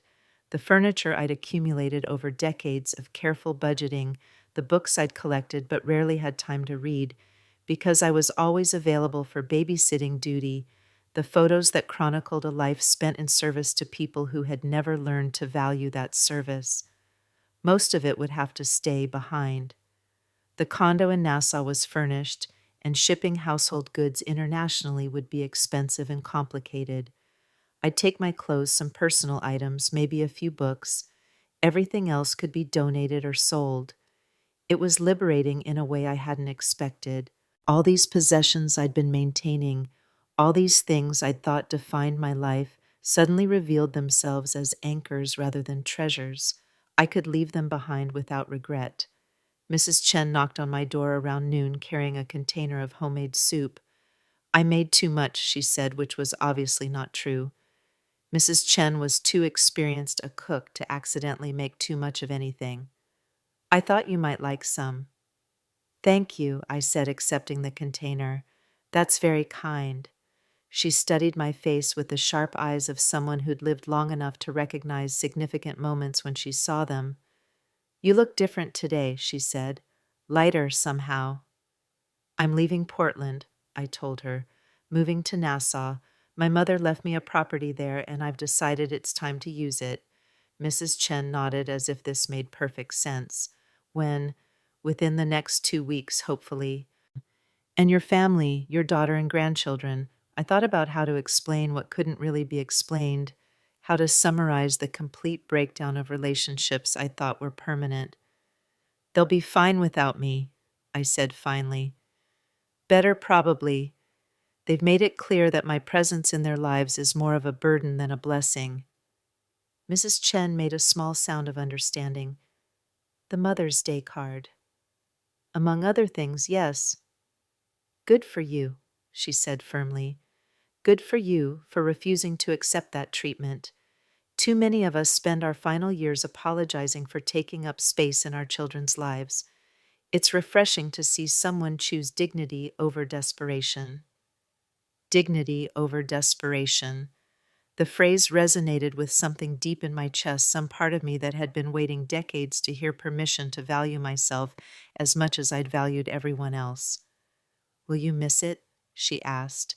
"Portland. This life." I looked around my small apartment, thought about my routine of careful budgeting and dutiful availability, and grateful acceptance of whatever scraps of attention my family was willing to throw my way. "No," I said, and the honesty of it surprised me. "I don't think I will." Mrs. Chen smiled. "Then you're making the right choice." That afternoon's meeting with Margaret Walsh was a whirlwind of paperwork and phone calls and arrangements I'd never imagined making. Property management companies in Nassau international banking relationships, tax implications of establishing foreign residency shipping companies that specialized in personal relocations. The previous tenant's lease expires next Friday, Margaret explained. So you could potentially take possession the following Monday. That gives us exactly 2 weeks to arrange everything else. And the financials, I'll be able to live comfortably there. Mrs. Foster, the rental income from your other properties alone will provide you with a very comfortable lifestyle. You could live quite well without touching your principal investments at all. This isn't a question of whether you can afford to make this change. It's a question of what kind of life you want to create for yourself. What kind of life I wanted to create for myself? When was the last time anyone had asked me that question? When was the last time I'd even asked it of myself? I want a life where I'm valued, I said slowly, where I'm respected, where I can be generous without being taken advantage of and present without being seen as a burden. That sounds completely reasonable, Margaret said, and perfectly achievable. I spent the next week in a kind of controlled frenzy, arranging the practical details of disappearing from my old life and materializing in a new one. Flight reservations, shipping arrangements for the few possessions I wanted to keep, notifications to utilities and subscription services, and all the small businesses that had woven themselves into the fabric of my daily existence. Claire called several more times, each conversation following the same pattern: initial attempts at emotional manipulation, followed by logical arguments about why I was making a mistake, followed by anger when I refused to be swayed. Mark left one voicemail, his voice tight with barely controlled fury, as he explained that my financial blackmail was forcing them to make difficult choices about Emma's extracurricular activities and Jake's orthodontist appointments. Financial blackmail. As if my refusal to continue funding their lifestyle was somehow coercive rather than simply the natural consequence of their own behavior. I didn't return any of the calls. On Thursday evening, exactly 1 week after my conversation with Margaret Walsh, I was packing the last of my personal items when someone knocked on my door. I looked through the peephole and saw Emma and Jake standing in the hallway looking uncomfortable and rehearsed. My heart did a familiar flutter of hope and pain. Maybe they'd come on their own. Maybe they'd realize how much they would miss their grandmother. Maybe there was still something salvageable in the wreckage of our family relationships. I opened the door. "Hi, Grandma," Emma said, and her voice had the artificial brightness of someone delivering lines she'd been coached to say. "We heard you were moving away." "I am," I said, stepping aside to let them in. "I'm leaving on Monday." Jake looked around my nearly empty apartment with curiosity. Most of my furniture had already been picked up by the donation service, leaving the space looking hollow and temporary. "Why are you leaving?" he asked, and there was something in his voice that seemed genuinely puzzled rather than rehearsed. "Because sometimes people need to make changes in their lives," I said carefully. "Sometimes staying in the same place isn't healthy anymore." "Mom said you were mad at us," Emma said, "us because of the card she gave you on Mother's Day." So that was the story they'd been told, that Grandma Evelyn was having a tantrum over a harmless card, throwing away her family over hurt feelings, abandoning her grandchildren because she couldn't take a joke. "I'm not mad," I said, which was true. The anger had burned through me and left something cleaner behind, not forgiveness exactly, but a kind of clarity that made anger unnecessary. "I'm just choosing to live somewhere else." "But why?" Jake persisted. "You've always lived here. We've always lived here. Families are supposed to stay together." Families are supposed to stay together. The sweet naivety of it broke my heart a little. At 10 years old, Jake still believed in the mythology of family bonds, still trusted that the people who claimed to love you would always choose to keep you close. "Sometimes," I said gently, "families grow apart. Sometimes people want different things or need different things, and staying together doesn't make anyone happy." "Are you unhappy with us?" Emma asked, and for the first time since they'd arrived, I heard something genuine in her voice. Not the coached concern I'd been hearing, but actual uncertainty. How could I answer that question honestly without destroying whatever innocence they had left about their parents? How could I explain that I wasn't unhappy with them specifically, but with the roles they'd been taught to play in our family dynamic? I'm unhappy with the way things have been, I said finally. I think everyone will be happier with some space and some time to figure out what we really want from each other. But what if we want you to stay? Jake asked. The question hit me like a physical blow, not because I believed it was genuine. I could hear their mother's coaching in the phrasing, could see the careful way they were watching my face to gauge the effectiveness of their words, but because it reminded me of all the conversations we'd never had, all the relationships we'd never been allowed to build. Do you, I asked, want me to stay? Not because your mom told you to say that, but because you actually want me here.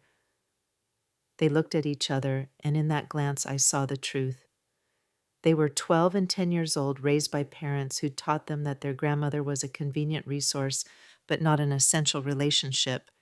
They'd been sent here to convince me to return to my role as their financial support system, but they didn't actually know me well enough to miss me as a person. We like it when you bring cookies, Emma said finally, and the honesty of it was almost refreshing. And when you babysit us, we get to stay up later than with other sitters, Jake added. So there it was. I was the grandmother who brought cookies and allowed later bedtimes. That was the extent of my value in their lives, not my stories or my wisdom or my love, but my willingness to provide treats and bend rules. I can still send cookies, I said. From Nassau, there are lots of interesting cookies in the Caribbean that you probably haven't tried.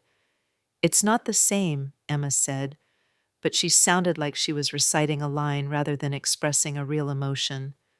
No, I agreed. It's not the same, but sometimes different is better. And they stayed for another 10 minutes asking questions about Nassau that I couldn't answer because I'd never actually lived there, telling me about school and friends and activities with the kind of polite attention you'd give to any adult who was clearly expecting conversation. There was no real connection, no genuine curiosity about my life or my reasons for leaving or what I hoped to find in this dramatic change. They were good children, I realized. Polite, well-behaved, academically successful. But they weren't my grandchildren in any meaningful sense. They were just children I'd been allowed to provide services for, children who'd been raised to see me as a peripheral figure in their real family. When they left, Emma hugged me briefly, and Jake shook my hand with formal politeness, and I knew I was seeing them for the last time as people who had any real place in my life. After they were gone, I finished packing with a sense of completion that felt almost ceremonial. Everything I was taking with me fit into 2 suitcases and 1 carry-on bag, a lifetime of possessions reduced to what could fit in an airplane cargo hold. It was enough, more than enough. On Sunday night, my last night in Portland, Mrs. Chen knocked on my door one final time. She was carrying a small wrapped package. A going-away present, Isos, she said. Don't open it until you're on the plane. Mrs. Chen, you didn't need to. I wanted to, she said firmly. You've been a good neighbor, Evelyn. More than that, you've been a good person in a situation that didn't deserve your goodness. I'm proud of you for choosing yourself for once. We hugged goodbye, and she pressed something into my hand, along with the wrapped package, a folded piece of paper. My son's phone number, she explained. He travels to Nassau for business sometimes.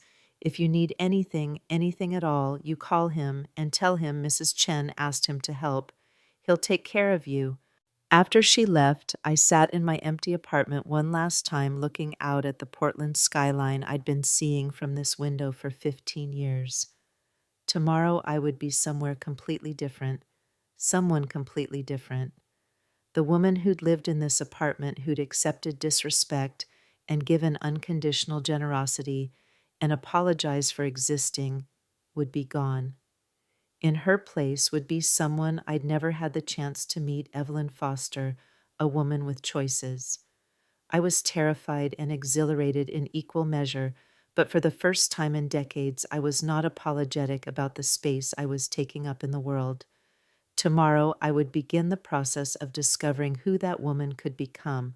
The plane lifted off from Portland International at 6:47 a.m., and I watched the city shrink beneath me with a sense of finality that was both heartbreaking and liberating.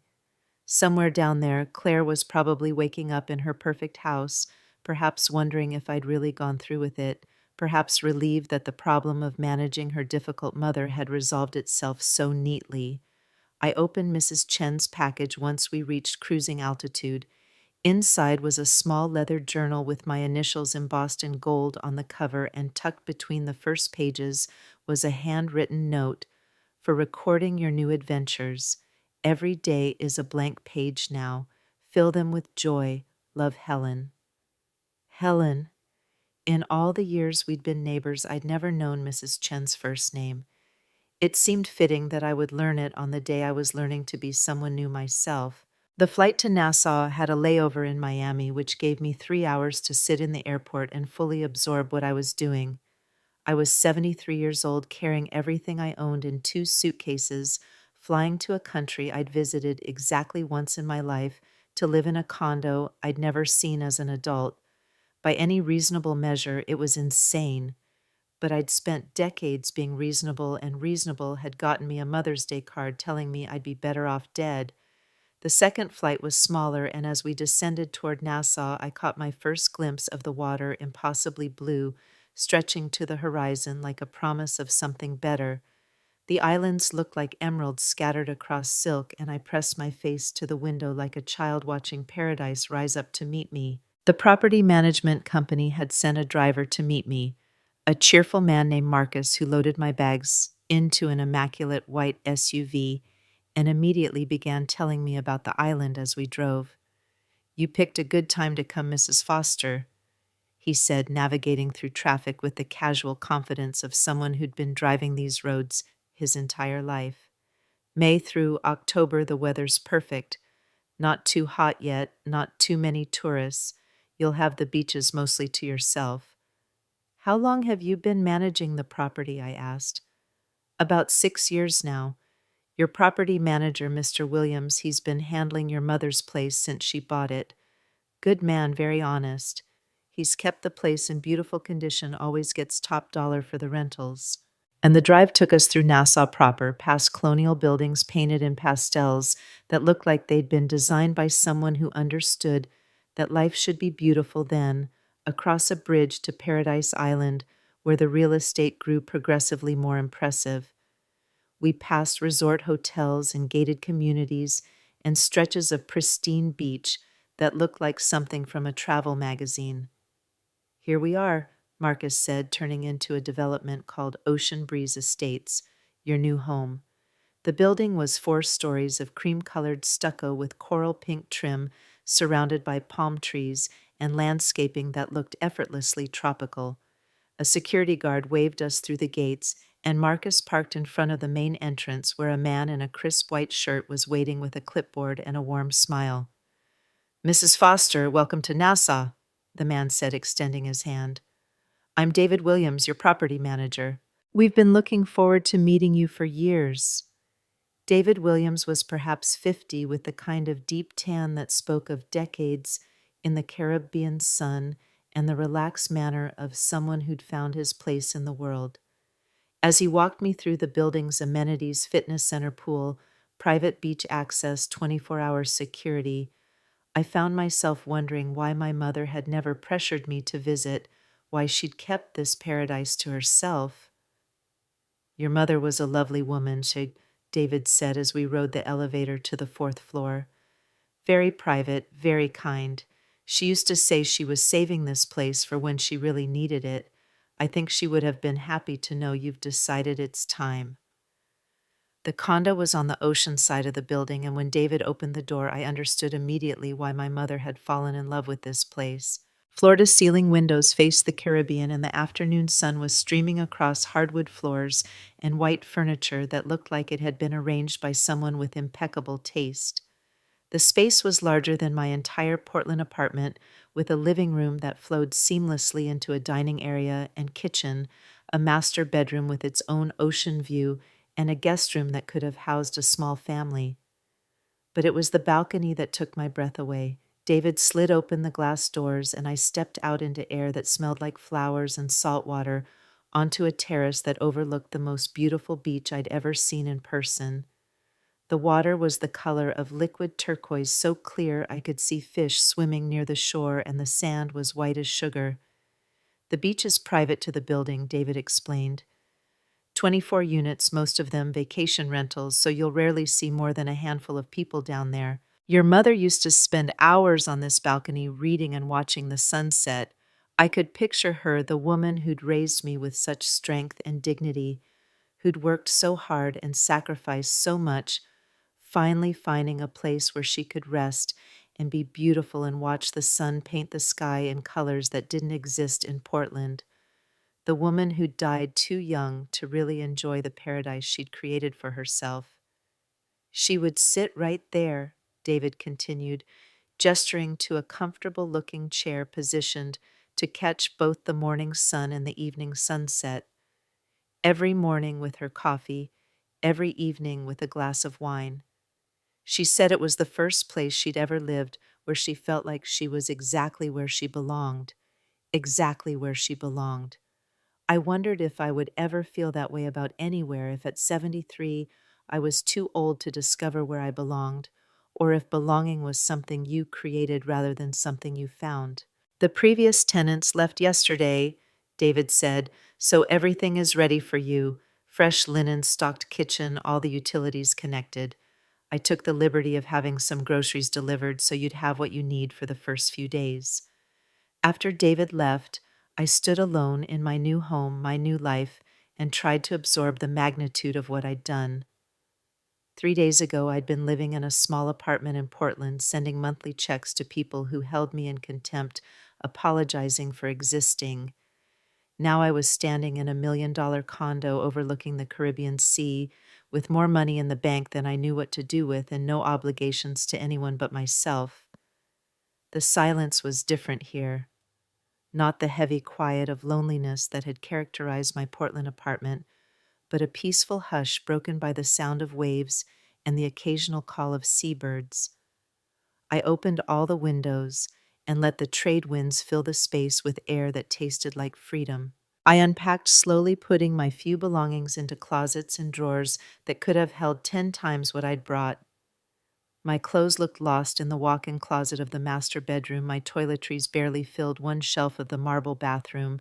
My books took up perhaps a foot of space in the built-in shelves that lined one wall of the living room.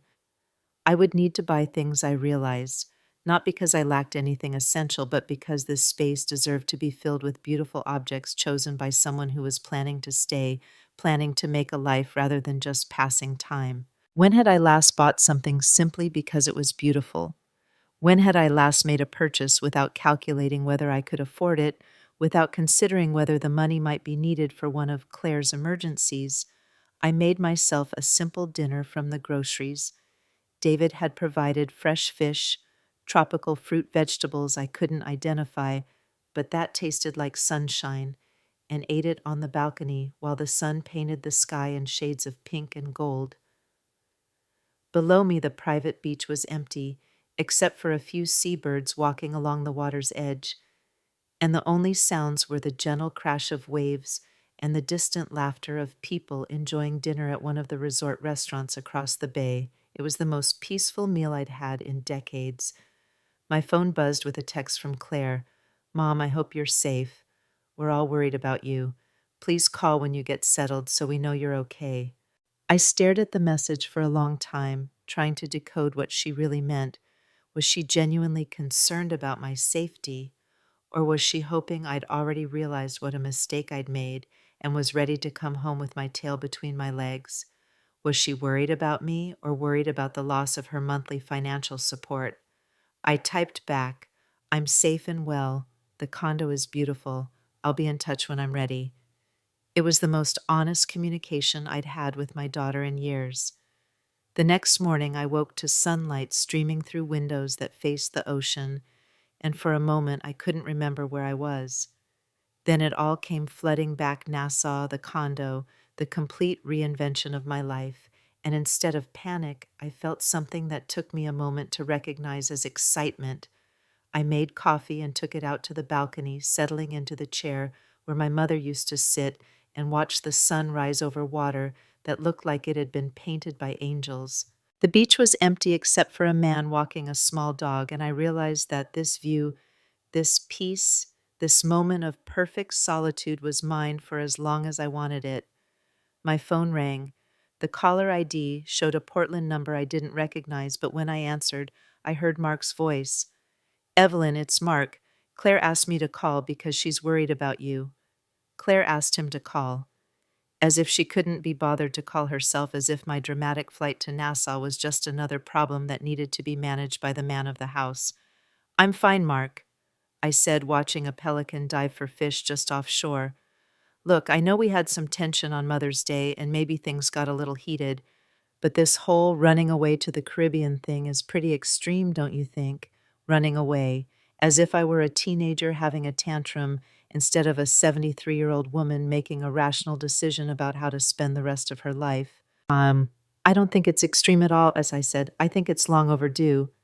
Evelyn, come on, you're sitting alone in some foreign country, probably spending money you can't afford all because your feelings got hurt over a silly card. This isn't like you. You're right, I said. It's not like me. The me you know would have accepted that card, apologized for being offended by it, and continued sending you money while you treated me like garbage. But I'm not that person anymore. There was a pause, and when Mark spoke again, his voice had a different quality, less condescending, more calculating. The money thing, he said. I know Claire mentioned that you canceled some automatic transfers. That was hasty. We've been counting on that support, Evelyn. Emma's got summer camp coming up, and Jake needs new equipment for soccer, and we've got some home repairs that can't wait. Then you'll figure out how to pay for those things yourselves, I said. The way most adults do. We're not most adults. We're your family, and family helps family. Family also respects family. Family doesn't humiliate each other for entertainment. Family doesn't plan elaborate cruelty and call it honesty. That card wasn't cruel, Evelyn. It was direct. Sometimes people need to hear difficult truths about how their behavior affects others. And sometimes people need to experience the consequences of their behavior, I said. You wanted me out of your lives. Congratulations, you got what you wanted. We didn't want you out of our lives. We wanted you to be less intensive, less needy, less present. Less present. There was that phrase again, the one that revealed everything about how they saw me. Not as a person with feelings and needs and a right to exist in their world, but as a problem that needed to be managed and minimized.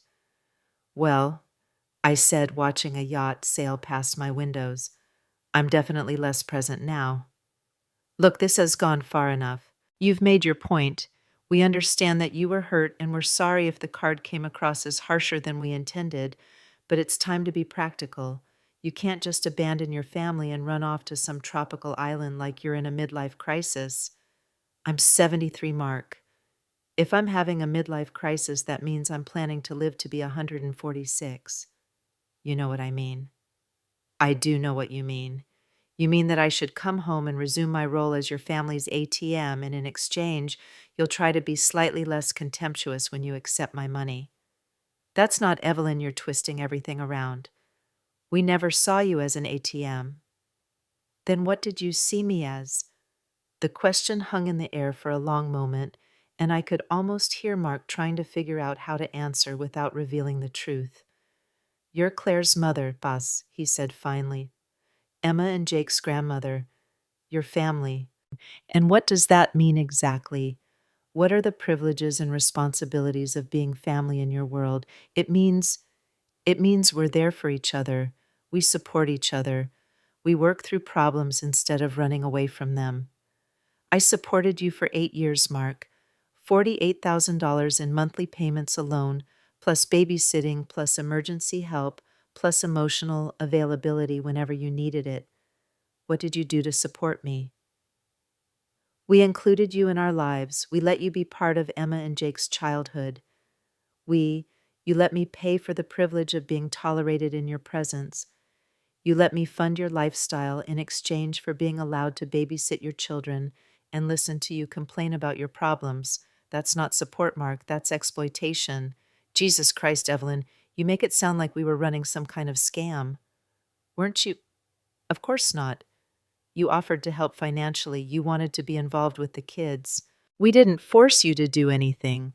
You didn't force me, but you certainly took advantage of my willingness to give everything I had to people I loved. And when I gave too much, when I became inconvenient, instead of having an honest conversation about boundaries, you decided to destroy me publicly. We didn't destroy you. We gave you feedback about behaviors that were affecting our family dynamic. Feedback, behaviors, family dynamic, the language of therapy being used to justify cruelty, the vocabulary of self-help being deployed to make emotional abuse sound reasonable. Tell me something, Mark, I said. When you were planning that Mother's Day card, and don't tell me it wasn't planned because I know it was, did any part of you think about how it might feel to be on the receiving end of that kind of humiliation? It wasn't supposed to be humiliating. It was supposed to be wake-up call. A wake-up call delivered in front of your parents, your friends, and my grandchildren. A wake-up call that told me I'd be better off dead, that no one wanted me around, that I was a burden. Everyone was tired of carrying. Those weren't the exact words. Those were exactly the words. I have the card, Mark. I saved it. Would you like me to read it to you again? Evelyn, please. This has gotten completely out of hand. Just come home. We can work this out like adults. I am working it out like an adult. I'm removing myself from a situation that was damaging to everyone involved. I'm taking responsibility for my own happiness instead of expecting other people to provide it for me. Your happiness. What about Emma and Jake's happiness? What about how this affects them? What about it they barely acknowledged my existence when I was available to them 24 hours a day? I doubt they'll notice my absence except when they need someone to provide services their parents don't want to pay for. They love you, Evelyn. Do they? Or do they love what I do for them? Mark was quiet for a long time, and I knew he was searching for an argument that would sound convincing rather than an honest answer to the question. Look, he said finally, I know you're hurt. I know the card was harsh, but this isolation thing isn't healthy. You're going to be sitting alone in some foreign country with no friends, no family, no support system. What happens when you get sick? What happens when you need help? I'll figure it out, I said. The same way you'll figure out how to pay for Emma's summer camp without my financial support. It's not the same thing, and you know it. You're right. It's not the same thing. You're healthy adults in your 40s with good jobs and no legitimate reason why you can't support your own lifestyle. I'm a 73-year-old woman who's been subsidizing your comfort while living like someone who couldn't afford basic luxuries. We never asked you to live like that. You never asked me not to. You never suggested that maybe I should be spending some of my own money on my own comfort instead of sending it all to you. You never wondered why someone who was giving you $500 a month was wearing the same clothes for years and living in a tiny apartment. We thought that was just how you preferred to live. You thought what was convenient for you to think. You thought I was naturally self-denying instead of artificially impoverished by my generosity to people who didn't appreciate it. I heard Claire's voice in the background asking Mark something I couldn't make out, and then Mark was back on the line. Claire wants to talk to you. I don't want to talk to Claire. Evelyn, please. She's your daughter. She's the person who orchestrated my public humiliation on Mother's Day. Being my daughter doesn't give her immunity from the consequences of that choice. She's sorry. We're all sorry. Can't we just put this behind us and move forward? Put it behind us. Mark, you told me I'd be better off dead. Your wife smiled while she read me a poem about how much everyone wishes I would disappear. Your children watched it happen and didn't say a word. What exactly should I put behind me, the cruelty or the fact that you clearly don't respect me enough to think that cruelty was wrong? We respect you, Bams. No, you don't. You never have. You've tolerated me because I was useful, and when I became less useful than I was inconvenient, you decided to get rid of me. The only thing you didn't expect was that getting rid of me might also mean getting rid of my money. This isn't about money. It's entirely about money, Mark. If I were broke, if I had nothing to offer you financially, would you be calling me in Nassau trying to convince me to come home? Would you be worried about my isolation and my support system? He didn't answer because we both knew the answer was no. I have to go, I said. I have a new life to build. Evelyn, wait. But I'd already hung up. I sat on my balcony for a long time after that call, watching boats come and going in the harbor, thinking about the conversation and how different it felt to have it from a position of power rather than dependency. In Portland, in my small apartment surrounded by the evidence of my modest circumstances, Mark's arguments might have carried more weight. The isolation he described might have seemed more frightening, the financial concerns more pressing. But here, in $1 million condo overlooking paradise with more money in the bank than they knew I had, his words revealed themselves as exactly what they were, the desperate arguments of people who'd realized they'd killed their golden goose. I opened Mrs. Chen's journal and wrote my first entry, Day 2 in Nassau.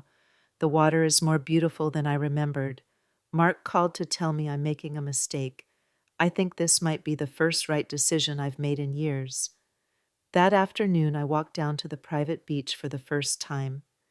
The sand was warm and fine between my toes, and the water was so clear I could see small tropical fish swimming just offshore. I sat in one of the lounge chairs the building provided and watched the waves roll in, thinking about my mother and wondering if she'd sat in this same spot, if she'd felt the same sense of peace and possibility that was washing over me now. An older couple was walking along the water's edge, holding hands and talking quietly. They looked like they were in their 70s like me, but there was something about their posture, their clothing, their general presentation that spoke of people who'd never apologized for taking up space in the world. The woman noticed me watching and waved. "Beautiful day," she called out. "It is." I called back and she changed direction to walk toward my chair. "I'm Dorothy," she said, extending her hand. "This is my husband, Frank. We're in Unit 2B. Are you visiting or staying?" "Staying," I said, and the word felt strange and wonderful in my mouth. "I'm Evelyn. I just moved into 4C. "Wonderful," Dorothy said, settling into the chair next to mine while Frank continued walking along the water. "Are you from the States?" "Portland," I said. "Oregon." "Oh, how lovely. We're from Boston originally, but we've been living here full-time for about 8 years now." "Best decision we ever made." "Really? You don't miss—" "I don't know your old life," Dorothy laughed. "Miss what?" "The snow, the traffic, the constant pressure to be somewhere else, doing something else for someone else. Honey, I spent 65 years living according to other people's expectations. These past 8 years have been the first time in my adult life that I've gotten to wake up every morning and ask myself what I want to do with the day." "That sounds liberating." "It is. Terrifying at first, but liberating. Frank and I had been talking about making a change for years, but we kept finding reasons to postpone it. The kids, the grandchildren, our jobs, the house, the familiar routines. And then one day I woke up and realized that we were going to keep finding reasons until we died, unless we just decided that our happiness mattered as much as everyone else's convenience." "What made you finally do it?" Dorothy looked out at the water, and there was something in her expression that suggested she was remembering a specific moment, a particular catalyst that had changed everything. "My daughter-in-law," she said finally.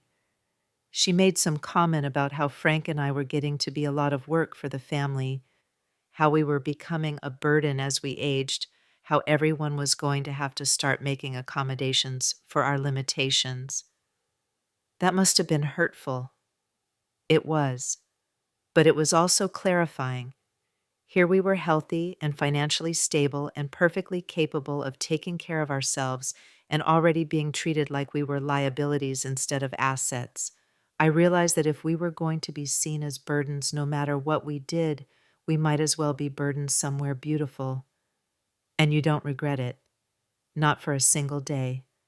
The family was upset at first, not because they missed us, but because they felt abandoned. But eventually they adjusted to the new reality, and honestly, our relationships are better now. When we talk, it's because everyone genuinely wants to connect, not because we're available and expected to provide services. Frank had circled back and was walking toward us, his pants rolled up to his knees and his face relaxed in a way that spoke of years of Caribbean living. "Frank," Dorothy called out, "come meet Evelyn. She just moved into 4C from Portland." "Portland," Frank said, settling into the sand beside our chairs. "Great city. We used to visit there regularly when our son lived in Seattle. What brought you to Nassau?" It was a simple question, but the answer felt complicated. How do you explain to strangers that you've fled your family, that you've discovered you're wealthy, that you've decided at 73 to reinvent your entire existence? "I needed a change," I said finally. Frank nodded as if this made perfect sense. Best time to make changes is when you need them, not when they're convenient for everyone else. That's what I'm learning. We sat together in comfortable silence for a while, watching the waves and the boats and the occasional seabird diving for fish. There was something about their presence, their obvious contentment, their easy affection for each other, their assumption that I belonged in this beautiful place that made me feel like I might actually be able to build a life here. "Are you planning to stay year-round?" Dorothy asked. "I think so. I don't really have anywhere else I need to be." "That's the best kind of freedom, so," Frank said. "No obligations except the ones you choose." "No obligations except the ones you choose." I thought about all the obligations I'd carried for so many years, the duty to be available, the responsibility to provide financial support, the expectation that I would accept whatever treatment was offered and be grateful for it. "Did your family adjust," I asked, "to you being here instead of there?" Dorothy and Frank exchanged a look.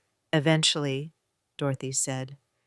"There was a period of about 6 months where they tried every guilt trip and manipulation tactic they could think of to get us to come home. But when they realized we weren't budging, they started making the effort to maintain relationships on new terms. And if they hadn't, if they'd decided they'd rather cut you off than accept the change, then we'd have learned something important about the nature of those relationships," Frank said quietly. "Sometimes the people we love most are also the people who are most invested in keeping us small." Keeping us small. The phrase resonated with something I'd been feeling but hadn't been able to articulate. That was exactly what had happened. I'd been kept small, kept dependent, kept apologetic about my own existence so that other people could feel big and important and generous in comparison. "The hardest part," Dorothy added, "is accepting that some people love the role you play in their lives more than they love you as a person. But once you accept that, once you stop trying to earn love by being useful, you create space for relationships that are based on actual affection and respect." That evening, I made myself dinner again on the balcony, but this time I lit candles and opened a bottle of wine I'd found in the well-stocked kitchen. I ate slowly, watching the sunset paint the sky in colors I'd forgotten existed, and felt something I hadn't experienced in years, contentment that wasn't dependent on anyone else's approval.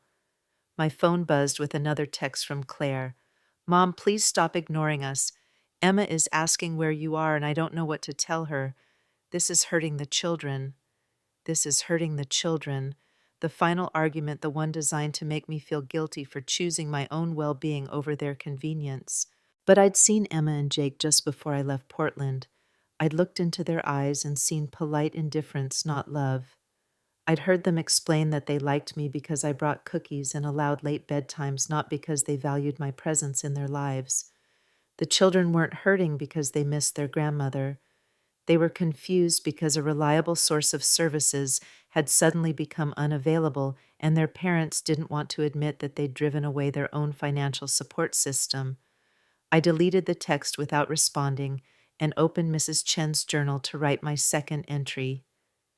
"Day 2 in Nassau evening. had dinner on the balcony and watched the sunset, met neighbors Dorothy and Frank who reminded me that some people leave their families to save their relationships, not destroy them. Claire texted about the children. I think I'm finally understanding the difference between being missed as a person and being missed as a function. And the next morning brought an email from Margaret Walsh, my financial advisor back in Portland. Evelyn, I hope you're settling in well. I wanted to let you know that I've received several calls from your daughter asking about your accounts and your plans.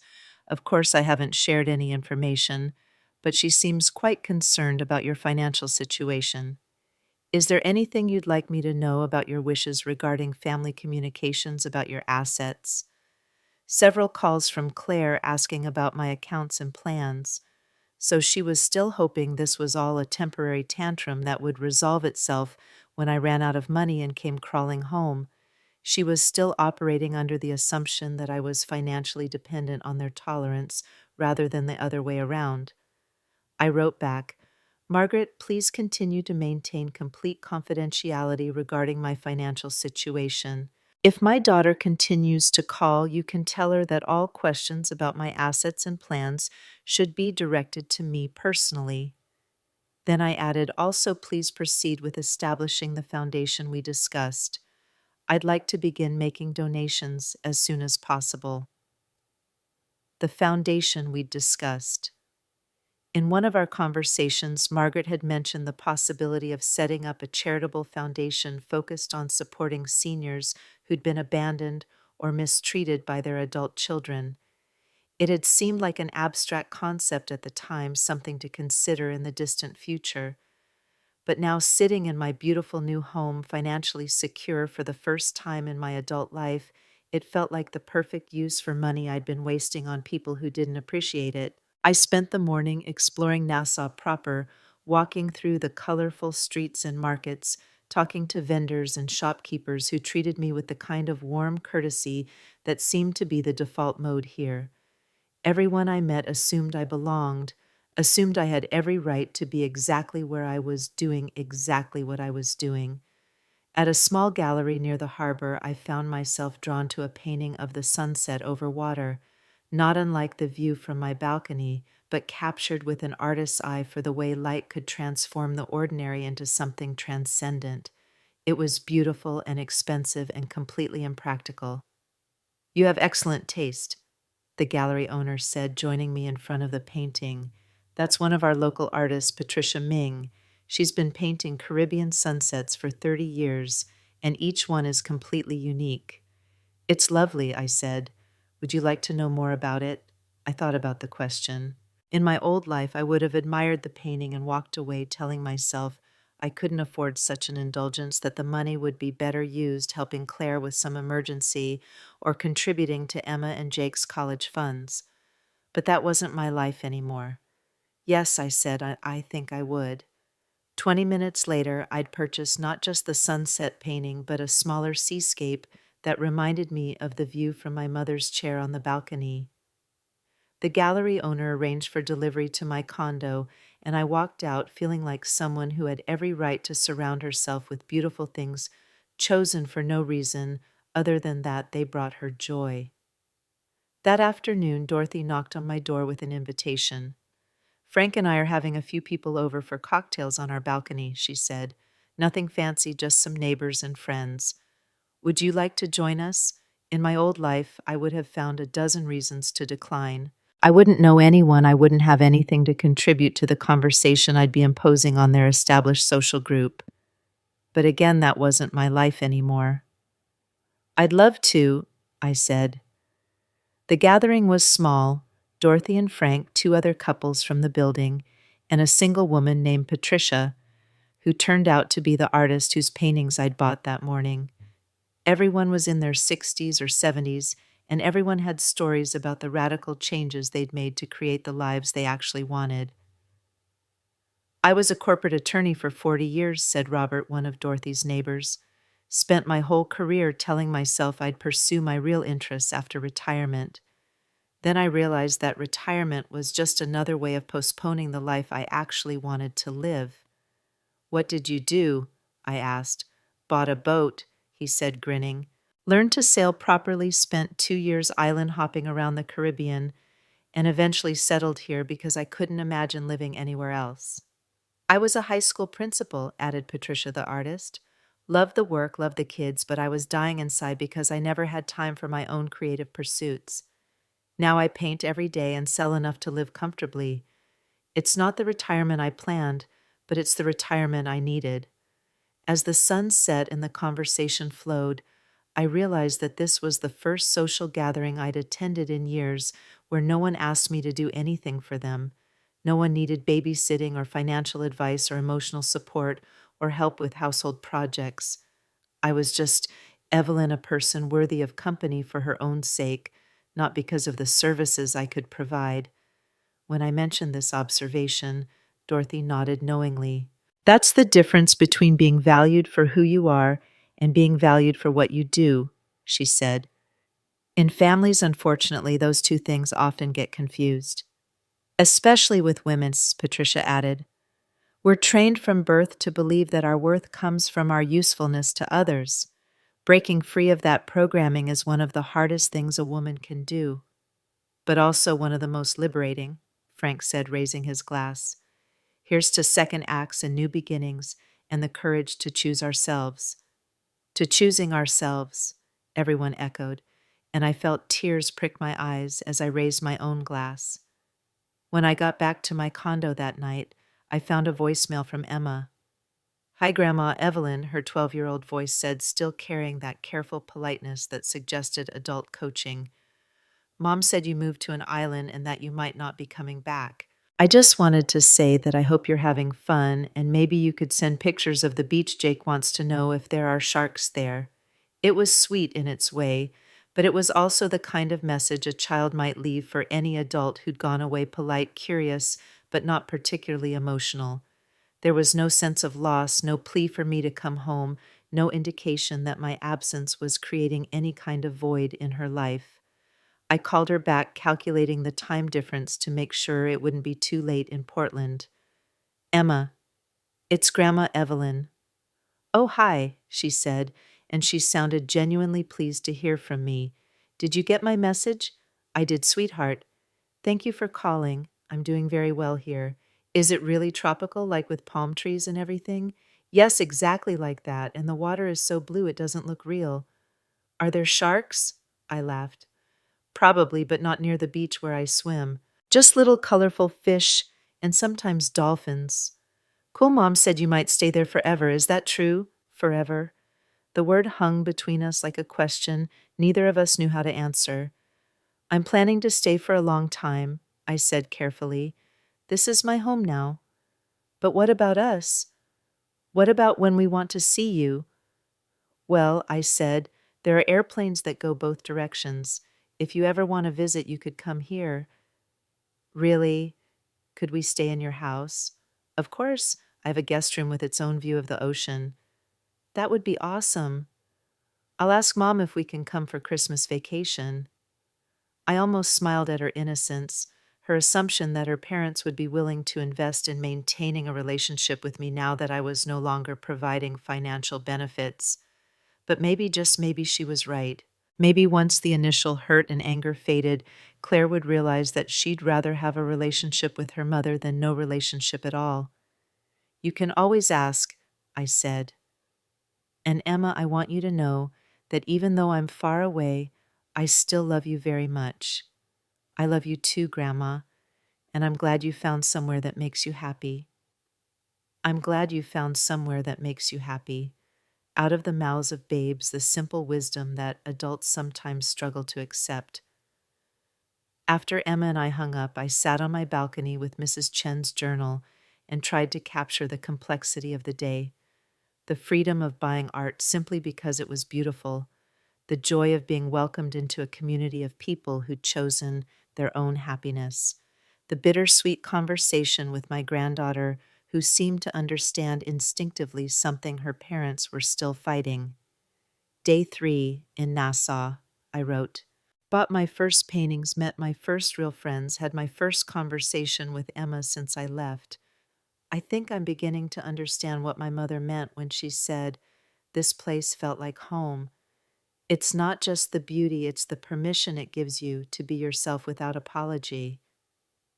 I closed the journal and looked out at the stars reflecting on the dark water, and for the first time since Mother's Day, I felt something that might have been peace. 3 weeks later, I was sitting in my lawyer's office in downtown Nassau, signing documents that would formalize the most important decision of my new life. Margaret Walsh had flown down from Portland to help establish the Evelyn Foster Foundation for Abandoned Seniors, and across from us sat Harrison Baptiste, a distinguished Bahamian attorney who specialized in international charitable foundations. The initial funding of $2 million will allow the foundation to begin operations immediately, Harrison explained as I signed my name to page after page of legal documents. We've identified several existing organizations in both the United States and the Caribbean that align with your mission of supporting seniors who've been mistreated or abandoned by their adult children. $2 million. It was more money than I'd ever imagined having, let alone giving away, but it felt right in a way that my monthly payments to Claire never had.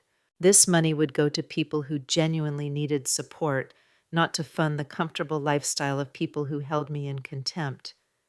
The foundation will also provide grants for counseling services, Margaret added, and legal assistance for seniors who need help establishing boundaries with exploitative family members.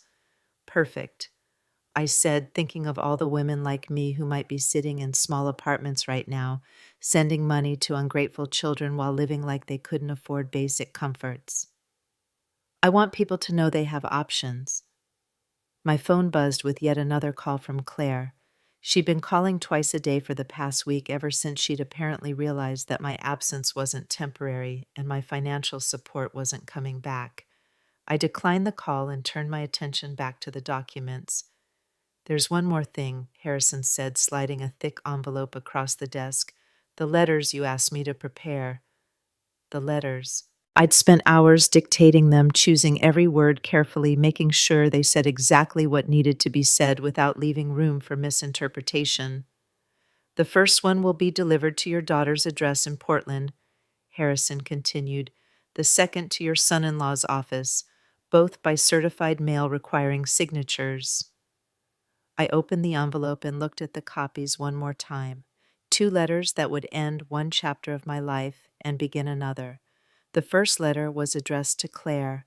My dear daughter, by the time you read this, the legal documents establishing the Evelyn Foster Foundation will have been filed, and the majority of what would have been your inheritance has been redirected to support seniors who have been abandoned or mistreated by their adult children. I want you to understand that this decision is not punishment, it's education. For 8 years, I sent you $500 a month while living like someone who couldn't afford basic comforts. I provided free childcare emotional support and financial assistance whenever you needed it. In return, you grew increasingly cold, increasingly resentful, and increasingly comfortable, treating me like an inconvenience. The Mother's Day card you gave me, the one telling me I'd be better off dead, that no one wanted me around, was the culmination of years of subtle cruelty. It was also a gift because it finally opened my eyes to what our relationship had become. You taught me that my love was a burden. You taught me that my presence was unwelcome. You taught me that my financial support was expected but not appreciated. These were hard lessons, but I've learned them well. The money that once flowed from my account to yours is now funding counseling services for other mothers and grandmothers who've been made to feel that their love is unwelcome. The inheritance you were counting on is now supporting legal services for seniors who need help establishing boundaries with exploitative family members. If you want a relationship with me, a real relationship based on mutual respect and affection, you know where to find me. But I will never again accept being treated as a convenient ATM or a burden to be managed. You have given me the gift of clarity, and I have used that gift to build a life that brings me joy instead of pain. Love always, your mother. The second letter was for Mark. Mark, you once told me that I should be grateful for being included in your family's life as if my decades of financial support and free labor were somehow being repaid by your grudging tolerance of my existence. You laughed when your wife read me a poem telling me I'd be better off dead. You found my humiliation entertaining. You spent years accepting my money while making it clear that the person providing that money was unwelcome in your home. I want you to know that the comfortable lifestyle you've enjoyed for the past 8 years was built on my generosity, not your success. The house down payment I provided, the monthly support that helped you maintain your standard of living, the free childcare that allowed both you and Claire to focus on your careers, all of that came from a woman you clearly held in contempt. Now you get to discover what your life looks like without my subsidies. You get to pay for Emma's activities and Jake's equipment and your family's expenses with your own money the way most adults do. I'm sure you'll manage just fine. After all, you're successful professionals in your prime earning years, not a burden that needs to be carried by anyone else. Consider this my graduation gift to you, the opportunity to stand on your own without the support of someone you never bothered to respect. Evelyn Foster. These will be delivered tomorrow, Harrison said. Are you certain you want to proceed? I thought about the question. Was I certain? Was I ready to burn bridges that might never be rebuilt to formalize the end of relationships that had defined my identity for decades? Yes, I said without hesitation. I'm certain. After the legal meetings were finished, Margaret and I had lunch at a waterfront restaurant where the trade winds carried the scent of flowers and the sound of steel drums from a nearby hotel.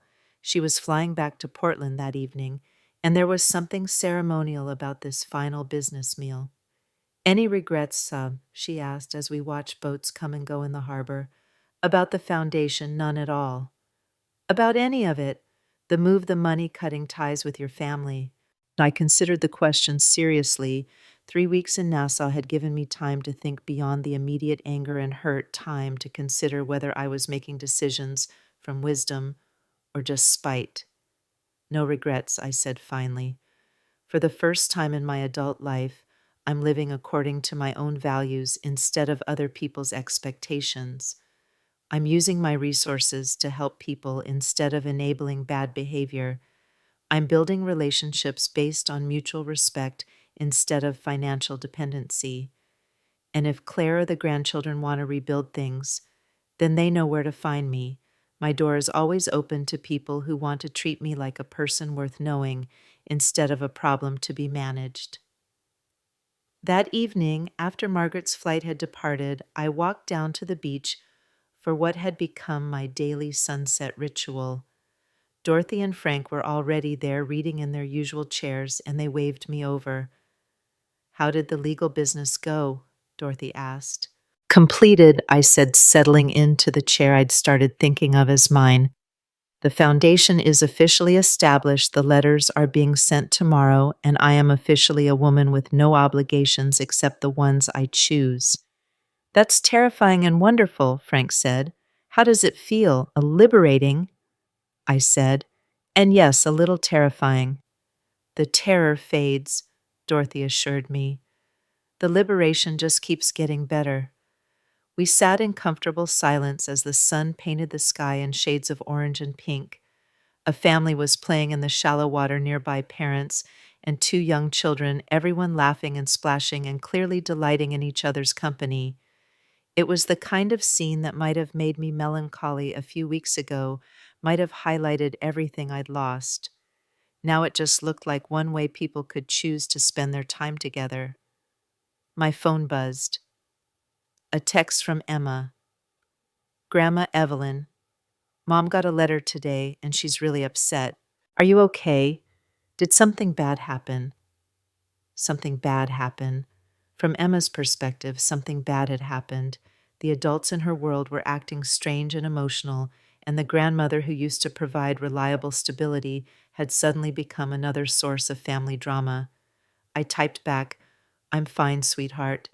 Sometimes adults have to make difficult decisions, but it doesn't mean anyone is in danger. How are you doing? Confused. She wrote back immediately. Mom keeps crying and Dad keeps talking about lawyers and money. I don't understand what's happening. My heart clenched for this child who was caught in the middle of conflicts she couldn't comprehend, who was watching her family fracture without understanding why. But I'd spent decades trying to shield Emma and Jake from their parents' dysfunction, trying to be the stable presence that held everyone together, and it had only enabled the very behavior that was now causing them distress.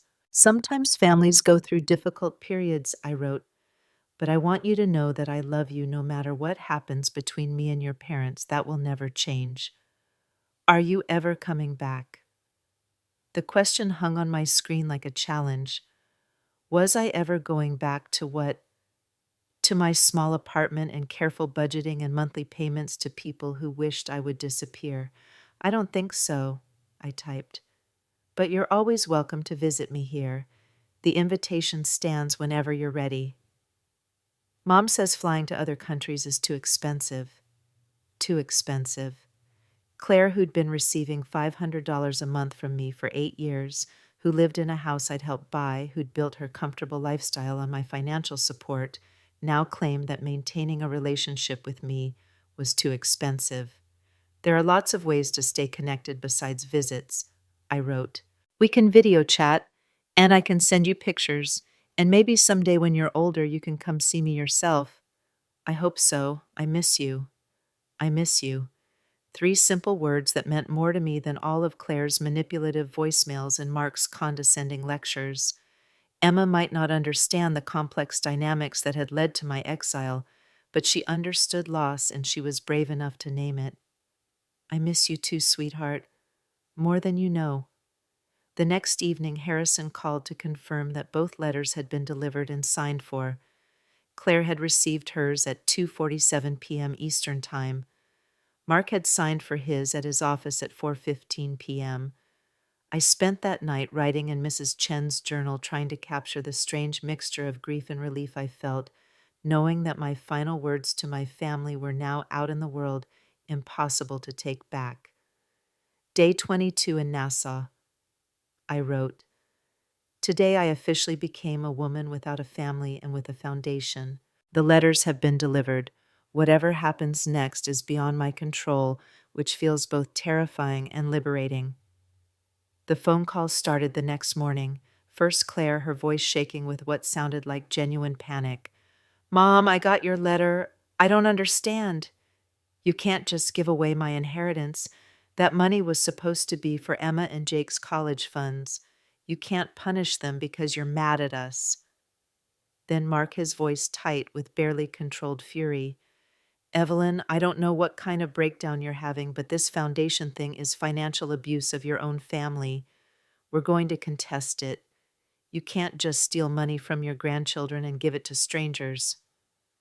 Financial abuse of my own family.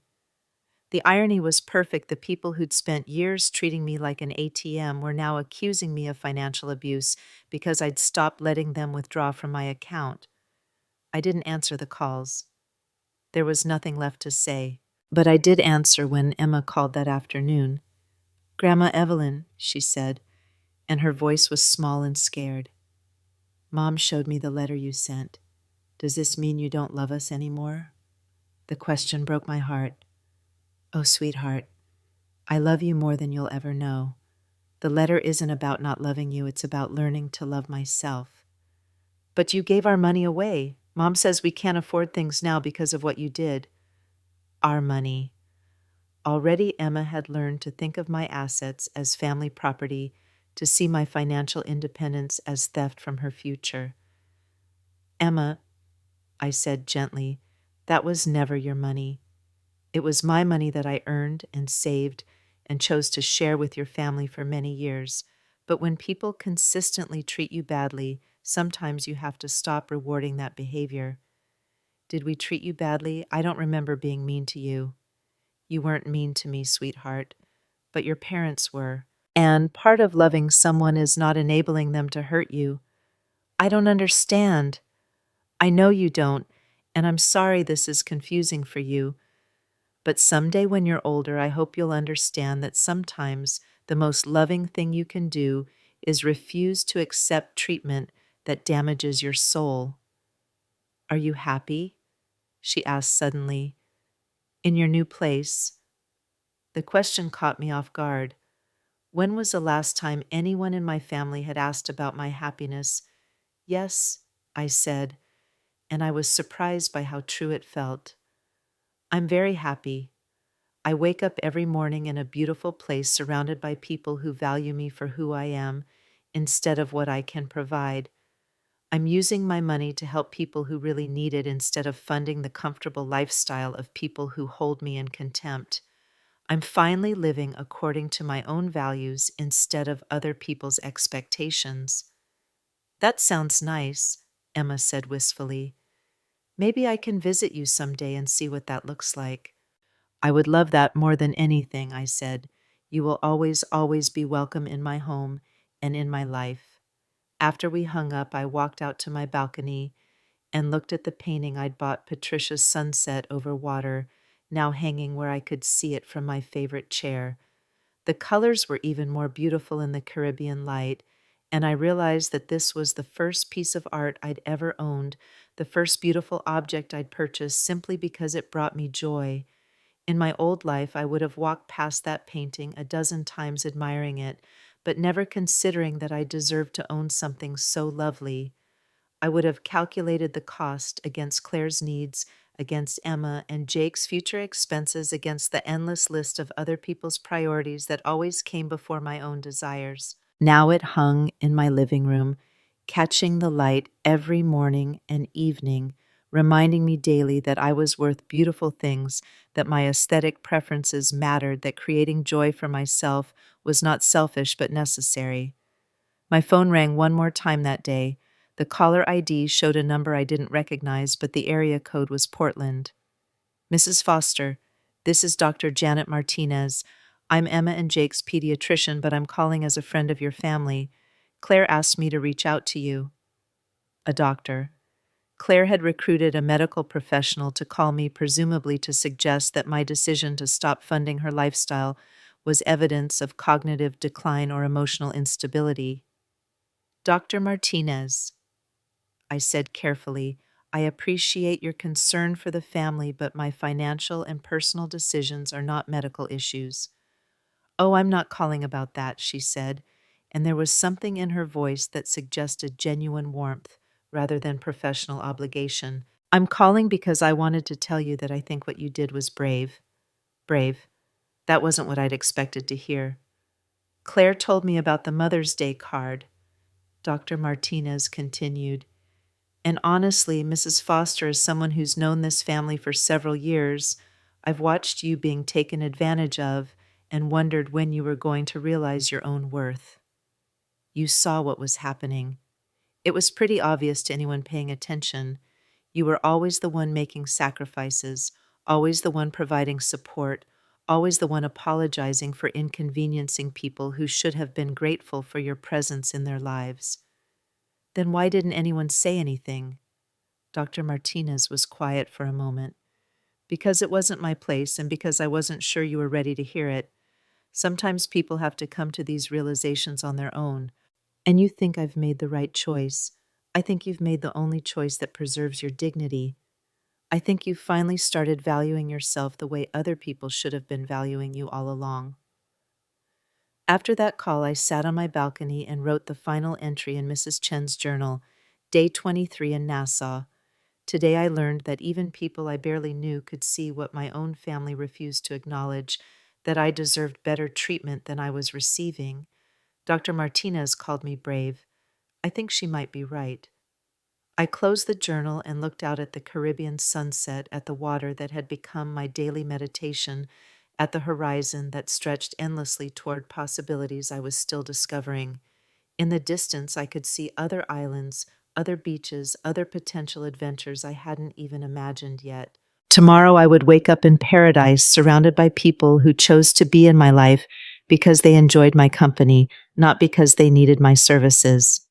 I would spend my day doing exactly what I wanted to do, using my resources to help people who deserved help, building a life that reflected my values instead of other people's expectations. I would be 73 years old, financially independent, emotionally free, and finally living as if I believed I deserved all the good things I'd spent so many years giving to other people. The woman who'd been handed that cruel Mother's Day card 3 weeks ago was gone. In her place was someone I was still getting to know, someone stronger, someone braver, someone who understood that the best revenge against people who tried to diminish her was simply refusing to be diminished. As the sun disappeared into the Caribbean Sea, painting the sky in colors that still took my breath away, I raised my glass of wine to the horizon and whispered the words that had become my daily affirmation: here's to second chances and third acts and the radical courage of choosing yourself. The sound of the waves was my only response, but it was enough.